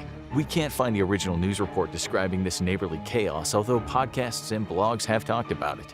The craziness does ring true when you look at one news story from back then. We found an article in the Lafayette Advisor dated August 20th, 1912. The headline reads, "Axeman Again." The first paragraph reads, "The dreaded Axeman, who is believed to be implicated in the murder of over 40 Negroes in Louisiana and Texas, has been foiled at last, but not caught." The article explains that the killer went to a house owned by a man named James Dashiell, described in the story as mulatto. It says the killer had tried once before to kill this man and his family but had not succeeded. On his second attempt, he crept into the house through the kitchen window. He saw Mrs. Dashiell asleep and struck her with his axe, missing her head but almost severing her arm. She screamed and kicked out, only to be struck again on the leg. Her screams woke up her husband, who armed himself and fired on the person. The story goes on to say 2 families of 5 each, nearly white, have been murdered with axes in the last 18 months. Since the murders were so similar to others farther afield, the newspaper said they might be connected to a roving gang. The story ended by saying, "Negroes here are greatly aroused and many are purchasing pistols and guns, and it's said that the night vigils will be kept." It seems this last attack was the Axeman's last. Like his other murders, it left police scratching their heads. It left the public, especially African American and mixed-race families, fearing for their lives and living in a climate of constant fear. We told you the police had a suspect for one of the attacks previously. It wasn't actually a he, but a she. Her name was Clementine Barnabette. She was just 19 years old. She was the daughter of Raymond Barnabette, who himself had been accused of being the killer. He was arrested and let go, and then rearrested for the killing of the Randall family, although the evidence against him was not very substantial. His daughter Clementine had told the police her father was the killer. Her brother had said the same. Still, while Raymond was in jail, the murders kept happening. When the other Lafayette family was murdered, it obviously couldn't have been him. The suspicion fell on Clementine, who lived just a few blocks away from where the murders had taken place. Police also found blood and parts of brain on her clothes. Dr. Metz in New Orleans said the body matter matched that of the murdered family, but back then, it was hard to say that conclusively. In one news report, it just says the doctor said the blood was not menstrual. During questioning, Clementine admitted to killing that family. She said the murders were to show her devotion to the high priestess of the Church of the Sacrifice. She, like others in this church, apparently believed that human sacrifice could bring riches and even immortality. Clementine also said the high priestess had given her some conjure bags, kind of good luck charms, that would help her get away with murder. She also said this in her statement to the police. One of the gang was instructed to go to New Iberia and interview the Hoodoo Man, who said we were safe in any and all actions which we might do. Our lives would at all times be fully protected by the power of the hoodoos. It all sounds very strange and gruesome, but could a young woman have done all those murders by herself? Human Rights Watch has written about the Axe murders and believes it was indeed the same person or people who were responsible for the 49 murders comprising various families. Clementine was arrested, as were Edwin Charles and Gregory Porter, two men that had been with her on the night of the last Lafayette murders. But then a guy named King Harris was also arrested. He was said to be the leader of the Church of Sacrifice, which had members in Crowley and Lafayette and Lake Charles. After his arrest, police found this passage underlined in the Bible. And now also the axe is laid unto the root of the trees. Every tree, therefore, which bringeth not forth good fruit is hewn down and cast into the fire. Matthew 3:10. Here's what one newspaper story wrote about him. It is known that on the night of the murder, this Harris held a meeting in a house about 1/2 block from the Randall home, and Randall and his family are said to have been at the meeting. It's since been theorized that if this guy had anything to do with the murders, the reason he had that bit underlined was that he believed it meant that trees that bring bad fruit were equal to mixed-race families. That's why they were killed. Still, not all the murders were of mixed-race families. News reports called him the Negro Preacher, who was head of the church, but investigations into him led to nothing. Some people even questioned if the church existed at all. Other people were arrested, some linked to those strange churches and others to the practice of hoodoo. Then everything went crazy again because, as you know, while Clementine and her father were in jail, more axe murders happened. So there's just no way that Clementine could have been behind all 49 murders. She told police she had committed 17 of them, although she said she had 4 accomplices, 2 men and 2 women, who she wouldn't name. She said they drew straws as to who was the one who struck with the axe, the others just watched. In her own words, she said to the police about one attack, "We took the man and woman, placed them in a kneeling position beside the bed and left the house. I was one of the first to aid the relatives the next day and help prepare the bodies for burial." She also said these families were not selected particularly. We started out not knowing who the victims would be. Still, investigators wrote that she was very self-contradictory. So at times, she said one thing and then later said another thing. Sometimes she just told outright lies. It was as if she was making the whole thing up, and she seemed to be enjoying it. Sheriff Lacoste did not think she was innocent, saying Clementine Barnabette is rational, and I believe it is true, except as to details given with the purpose of confusing officers as to her accomplices. She was eventually convicted of one murder, Mrs. Randall, and sentenced to life in prison, although after having some kind of surgical operation it was said she was cured of her ills. It's not known what operation was performed on her, but the prison said it restored her to a normal condition.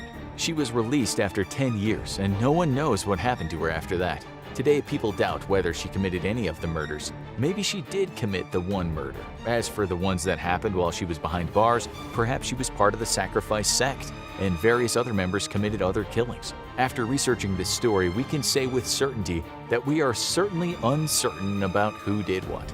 The local newspapers thought it was her, with one writing, "While the woman at times seems practically insane, she yet has a certain intelligence and cunning. Ever since her incarceration, she has successfully foiled the officers in their attempts to get at the true facts of the case. And when she deceives the officers by giving them some false clue, she smiles with devilish delight and chuckles over her victory. We will never know the answer. Perhaps there was a general hysteria around the time, and perhaps there were copycats. In 1909, a family was murdered by a person wielding an axe. That murder also happened in Crowley.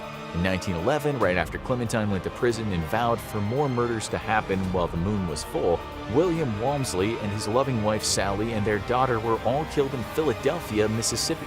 In 1912, 8 family members were brutally slain in what became known as the Villisca Axe murders in Iowa. A few years later came the Axeman of New Orleans, who was never caught. December 20th, 1968. Around 10:15 p.m., 17-year-old David Faraday and 16-year-old Betty Lou Jensen parked at a gravel turnout, a well-known popular lover's lane on Lake Herman Road, in the small Northern California town of Benicia. Sadly, the teenage sweethearts never made it home after their date. They were found shot to death shortly after 11 p.m. Thus began the reign of terror by the Zodiac Killer. From December 1968 through October 1969, a serial killer who came to be known as the Zodiac Killer from the cryptic letters he sent to the press plagued the California Bay Area. Despite his brazen crimes and his clues to the authorities, the Zodiac Killer was never caught. A number of suspects have been named by law enforcement and amateur investigators over the years, but there has been no definitive proof as to who the Zodiac Killer was. There are a lot of reasons why the Zodiac Killer was never found, but first, a quick rundown of the depraved acts that made him so notorious. Nearly 7 months after the murders in Benicia, the Zodiac Killer struck again. On July 4, 1969, another young man and woman, Michael Mageau and Darlene Farron, were shot in Vallejo, California around midnight as they sat in a car parked at a golf course. The killer actually called the police from a payphone at about 12:40 a.m. and reported the double murder, also mentioning that he had killed the kids last year, in reference to the Benicia slayings. Mageau survived the attack but wasn't able to provide a description to the police. On July 31, 1969, the Zodiac Killer sent letters to 3 local newspapers, the San Francisco Chronicle, the San Francisco Examiner, and the Vallejo Times-Herald. Each of these letters contained a confession of the 2 murders and 1/3 of a cipher. When assembled and cracked, the cipher discussed how much the Zodiac Killer liked killing. On September 27, 1969, came the 3rd attack. One evening, 2 college students, Brian Hartnell and Cecilia Shepard, were relaxing by the shore of Lake Berryessa, about 25 miles from Napa, California, when they were approached by a man wearing a homemade executioner's mask. He claimed to be an escaped prison convict who was trying to get to Mexico. He needed the students' money and car. He tied them up and then, without warning, pulled out a knife and stabbed them. Then, he used a marker to vandalize Brian's car, memorializing his killing before making his escape. Again, the killer called the police from a payphone to alert them about the attack. Meanwhile, Good Samaritans had found the victims and they were rushed to the hospital. Miraculously, Hartnell survived his stabbing. A 4th attack happened on October 11, 1969, in the Presidio Heights area of San Francisco. The Zodiac Killer shot a cab driver, Paul Stein, and then cut off and stole a part of the cabbie's bloody shirt. From then on, the killer sent taunting letters to the press and the police, referring to himself as the Zodiac and discussing the mystical and intellectual basis of his motivation for the killings. He also provided unknown details of his crimes, made threats, and offered puzzles and coded clues to future murder plots. Twice, he even included pieces of Stein's bloody shirt with his letters as proof. The 4th attack was the final one. For the next 5 years, the Zodiac Killer continued to send letters to the media and authorities until 1974. Though he may have sent correspondence until 1978, no one can be sure if all the messages received really came from the killer. Over time, the authorities have interviewed nearly 2,500 people regarding the crimes. Due to the killer's communication with newspapers, which somewhat sensationally printed his letters, the public was highly interested in the Zodiac Killer. Even today, tips still pour in and people have confessed to being the Zodiac Killer and made accusations to authorities that various family members or colleagues were the Zodiac Killer. Internet groups pore over every detail of the crimes in an attempt to crack the killer's identity. So far, only one of the 4 pictograms sent by the killer has ever been decoded. One of the 3 unsolved puzzles allegedly provides the name of the Zodiac Killer. Here are some reasons as to why the Zodiac Killer was never found. Number 1. The locations the murder took place in. The Zodiac Killer murdered his victims during the course of about a year over a wide-ranging area. The first 2 murders took place 7 months apart in Benicia and Vallejo, California. Though the 2 murder scenes were less than 5 miles apart, they were in different municipalities and were therefore investigated by different police departments, as was the 3rd attack near Napa and the 4th attack in San Francisco. 4 separate jurisdictions with different processes separately worked the cases during a time when each police department was an entity into itself, which leads us to the next reason why the Zodiac Killer wasn't caught. Number 2. Mishandled police work. A variety of police mistakes were made with the Zodiac cases. During the Zodiac Killer's final attack, witnesses called the police to alert them of a cab driver being shot by a middle-aged white male. On the first report over the police radio, the operator described the shooter as a black male. Because of the mistaken description, 2 officers ignored a white man who crossed their paths as they were arriving to the crime scene. In one of his letters, the Zodiac Killer sent a swatch of the cabbie's blood-stained shirt and taunted the police for their mistake in not apprehending him when they had the chance. An ongoing mistake that all the jurisdictions were guilty of was lack of information sharing. During the 1960s, there was very little interagency cooperation. Different jurisdictions were possessive of their cases. Red tape and egos got in the way. Even when the police wanted to share case files, it was harder to share back then, which once again brings us to the next reason why the Zodiac Killer wasn't caught. Number 3. The time period. During the Zodiac Killer's spree, there was no ease of sharing information via technology. There were no fax machines, no computers, no cellular phones, no AFIS, automated fingerprint identification system. Also, the police may have had too much information and trouble parsing it.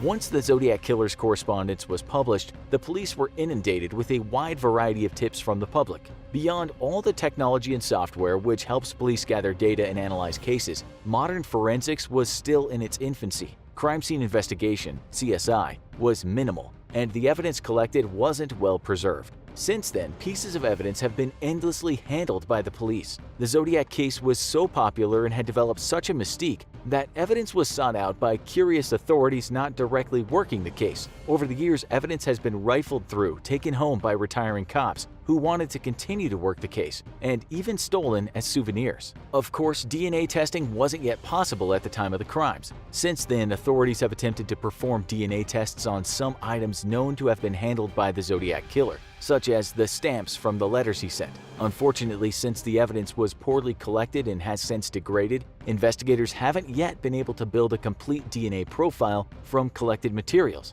However, testing is continuing. Also hampering the investigations was the fact that serial killers were poorly understood during the late 1960s. The FBI was just beginning to study the behavior of serial killers and to profile them. Most police departments simply were not experienced with these types of crimes and had no set processes for working serial murders with unconnected victims that seemingly had little or no motive. Number 4. It's been hard to identify the Zodiac Killer because he had a fairly low victim count. In one of his letters to the media, the Zodiac Killer claimed to have murdered 37 victims. Officials can only confirm 7 victims, 4 men and 3 women, with 2 of the men surviving their attempted murders. In dispute are another 4 murders that were possibly committed by the Zodiac Killer and 1 more survivor. The low body count made it hard for police to establish patterns when it came to the killer. By comparison, other well-known serial killers such as Ted Bundy or the Green River Killer murdered upwards of 30 people. During the reign of the Zodiac Killer, the Manson family began their own spree, killing 8 people. The main reason why the Zodiac Killer has become so notorious is his cryptic, threatening, and taunting letters, many of which were printed in the local newspapers. Considering the similarity of the crimes, the police might have eventually linked the first 2 attacks together, the murder of the couples in Benicia and Vallejo. But the MO for the stabbings of the 3rd attack and the 4th, the shooting of the cabbie, don't fit. Until the Zodiac Killer taunted the police about the crime, SFPD was investigating the cabbie's murder as a robbery gone wrong. Without the Zodiac Killer announcing his murders, linking them, and threatening future crimes, the murders have just been sad blips in police records. Number 5. Intertwined with the low body count making it hard to notice patterns and identify the Zodiac Killer is the killer's MO or modus operandi. Serial killers tend to use the same method to murder each time, refining their techniques based on previous crimes. Also, they tend to pick the same type of victims. The Zodiac Killer both stabbed and shot his victims and preyed on couples and a single person.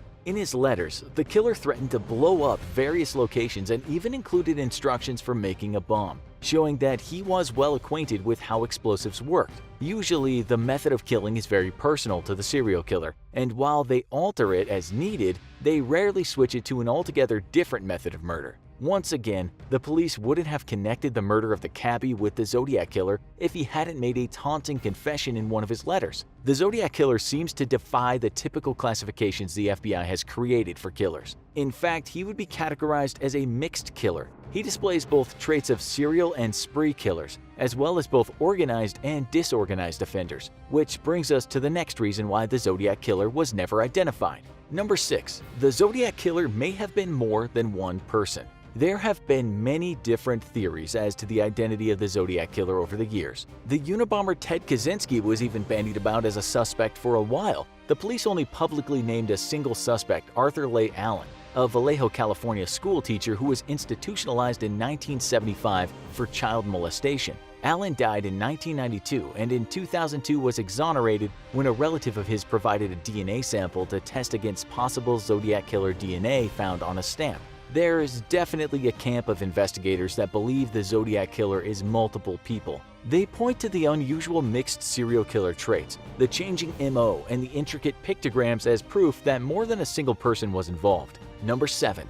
The Zodiac killer has managed to evade capture because he was simply lucky. The Zodiac killer committed his murders publicly, and yet hardly anyone saw anything. When he shot the cabbie, he actually briefly lingered at the scene and was seen by some local teens. In the poor light of a dim fall evening, they weren't able to get a good look at him. Likewise, it was from pure luck that the police operator misidentified his description. Also, while walking away from the scene of that shooting, the Zodiac killer just happened to turn in a direction away from the officers arriving at the scene. If he had gone the other way, he would have met them head-on. During the stabbing at Lake Berryessa, the killer had a prolonged interaction with his victims. First, he tied them up, then stabbed them, and then finally rode on their car. The length of time spent at the crime scene increased the possibility of a third party showing up, but no one did. It's not known whether the Zodiac killer purposely spread his crimes across multiple jurisdictions, but even he couldn't have foreseen how different agencies would have failed to close ranks and communicate poorly. Number 8. The final reason why the Zodiac killer was never caught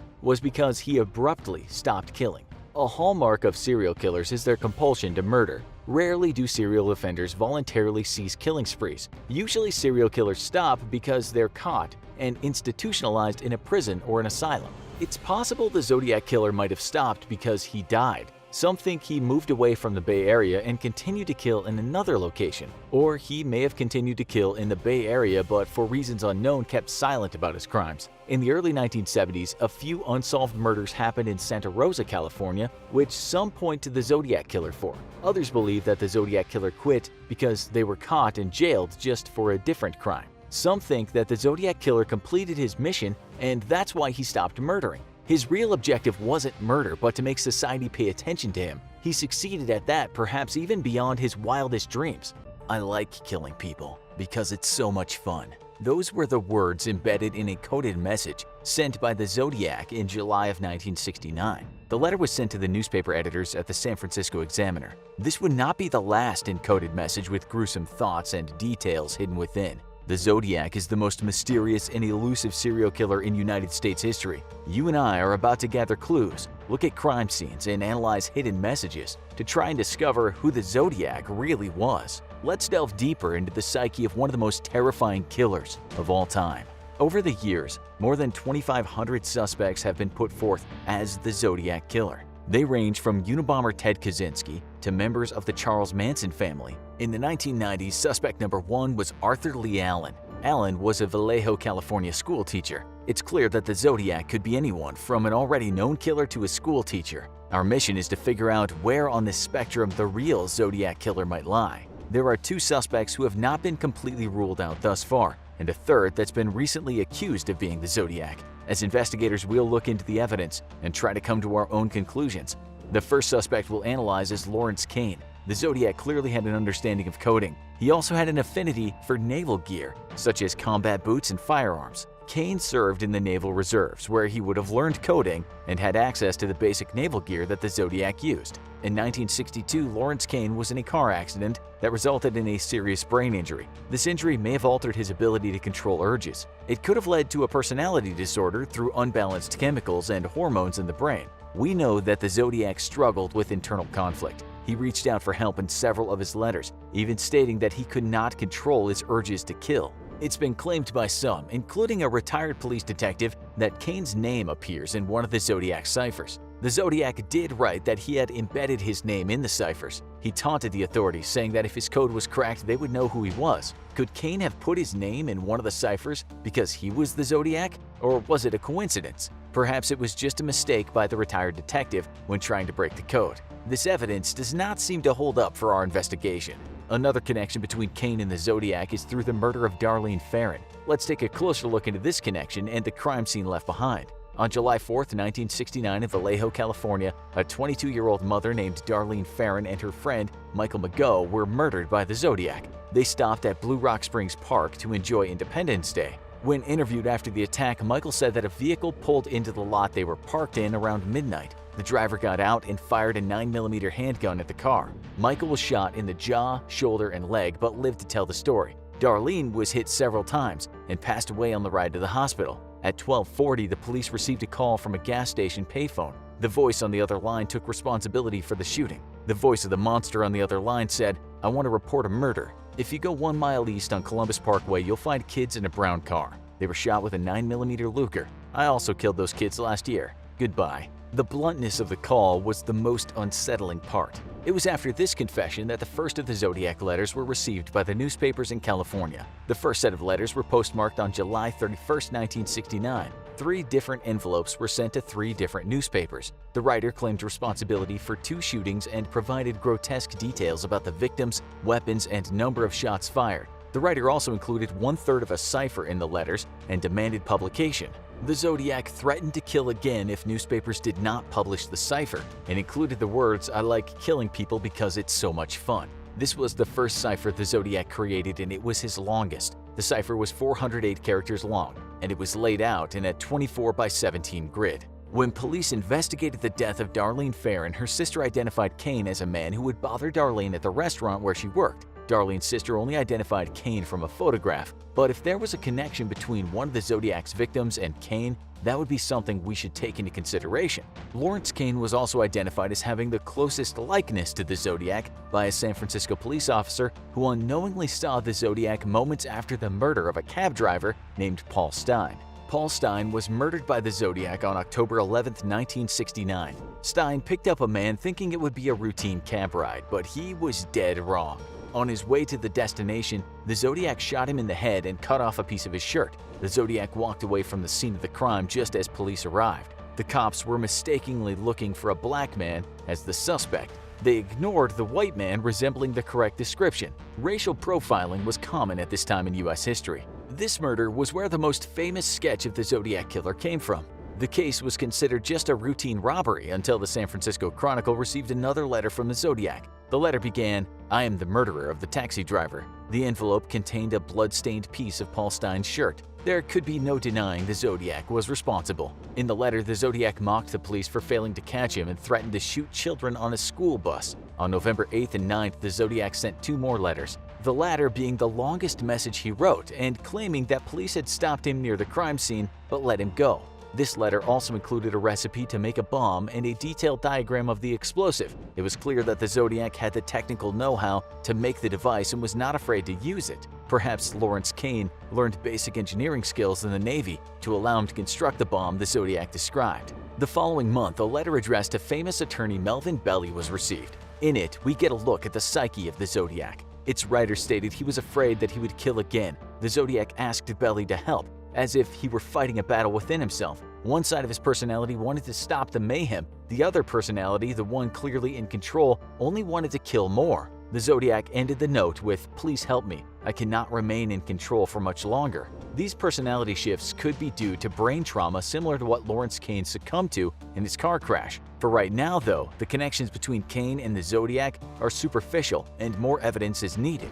It's time to turn our investigation to another man who was suspected of being the Zodiac Killer. His name was Ross Sullivan. Several physical features of Sullivan are reminiscent of the Zodiac. He sported a crew cut and glasses similar to the man in a police sketch from the Stein murder. He also wore army jackets and military-style boots like those that left footprints at the Lake Berryessa stabbing. Let's delve further into the Zodiac murder of September 27, 1969 to see if we can uncover more clues. Brian Hartnell and Cecilia Shepard were relaxing on the sandy shore of Lake Berryessa, just north of Napa, California. A hooded man with a white crossed circle stitched over his chest snuck up and held them at gunpoint. He bound their wrists and once they were secured, plunged a hunting knife into Hartnell's back 6 times. The Zodiac then stabbed Shepard 10 times. To complete the crime, the Zodiac walked over to Brian Hartnell's car and used a pen to draw a crossed circle on the door. He then wrote the dates and locations of the previous attacks. He called the Napa police and reported this horrific double murder. Among the evidence that was uncovered at the scene were military boot prints. However, there's no direct link to Sullivan in this case except his similar attire. But Ross Sullivan is connected to a different Zodiac murder in a much more concrete way. On October 30, 1966, Sherry Josephine Bates left a note for her father, saying she'd gone to the library at City College in Riverside. The next morning, her Volkswagen Beetle was found abandoned in the library parking lot. Her body lay in an alley nearby, between 2 unoccupied houses. She'd been stabbed numerous times and her throat was slashed. It was a bloody scene. Police found a Timex watch and prints of military boots at the crime scene. Nothing had been stolen and no sexual assault had been conducted. The next month, a local newspaper received a typed letter titled The Confession. The murderer wrote, "Miss Bates was stupid. She went to the slaughter like a lamb. I'm not sick, I'm insane." These words made the authorities shudder. They were dealing with a man who had lost touch with reality. At first, it was unclear if this was a Zodiac killing. In April of that year, the police received another letter stating that Bates had to die. There will be more. The letter was signed with a symbol resembling the letter Z. Could the Z stand for Zodiac? Detectives later determined that the Zodiac was to blame for the murder due to similarities between Bates's murder and his other killings. Then, the smoking gun arrived in a letter to the San Francisco Chronicle. The Zodiac confirmed the authorities' theory that he had murdered Bates. The letter stated, "I do have to give them credit for stumbling across my Riverside activity, but they're only finding the easy ones. There are a hell of a lot more down there." A scary notion for the police to grapple with. But what does Sullivan have to do with this murder? Well, Ross Sullivan worked at the Riverside City College library, where Bates had gone to study and near where the body was found. Coworkers said that Ross Sullivan had made them uncomfortable and disappeared for several days after the murder. Again, this is not conclusive evidence, but it does link Sullivan to one of the earlier Zodiac killings.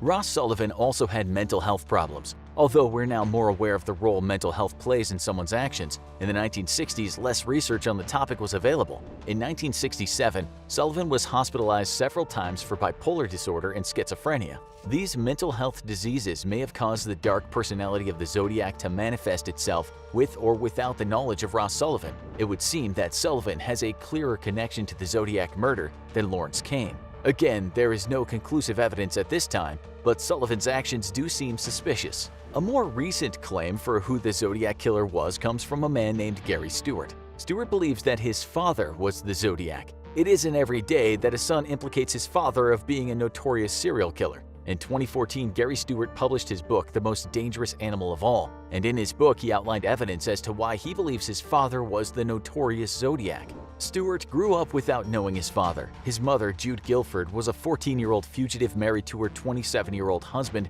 Earl Van Best Jr. After Stewart was born, his father decided he had no interest in parental responsibility. He left his newborn son in a Louisiana apartment complex stairwell. If nothing else, Van Best was a terrible father. Upon being arrested for multiple crimes and negligence, Van Best ended up in a California state mental hospital. Jude Guilford put Stewart up for adoption at the time. It wasn't until Gary Stewart was a grown man that he had connected his father to the Zodiac. He first started making the connections when he was watching late-night TV. On the screen was the police sketch of the Zodiac. Stewart instantly recognized the close resemblance to a picture of his father and the Zodiac drawing.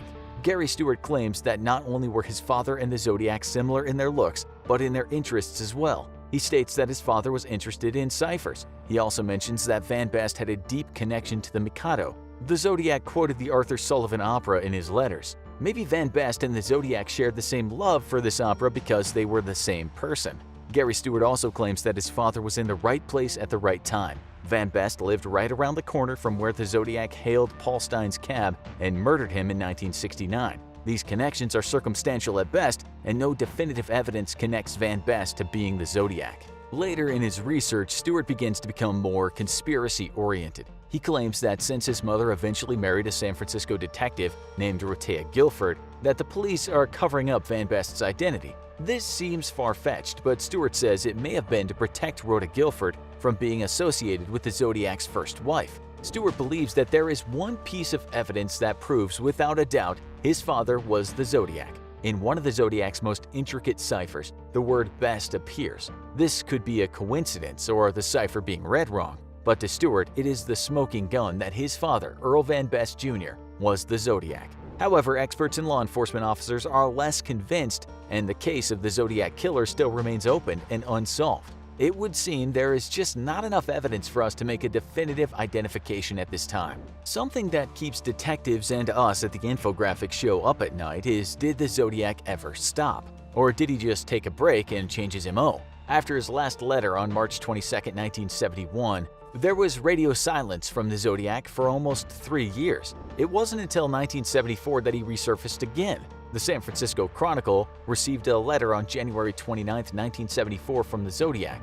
In it was a nightmare come to life. The Zodiac alluded to more murders in his note, which read, Me 37, SFPD 0. This has been interpreted as the Zodiac taking responsibility for 37 deaths and the San Francisco Police Department arresting him 0 times. Since 1974, no one has heard from the Zodiac. But this does not mean he was not or is not still out there. What happened? Where did the Zodiac go? Why did he stop killing, or at least stop claiming his murders? According to the FBI's National Center for the Analysis of Violent Crime, serial killers may stop murdering others if something significant changes in their life. One theory as to why the Zodiac stopped is that the police were coming too close to catching him. This may have scared him into changing his ways. However, this does not seem likely as he constantly mocked the police for not catching him. Another possibility is that the attention he was receiving from his letters and ciphers were a substitute for killing. Or it could have been something as simple as growing older and less able to carry out his murderous desires. Some psychologists have hypothesized that the Zodiac may have recovered from an identity disorder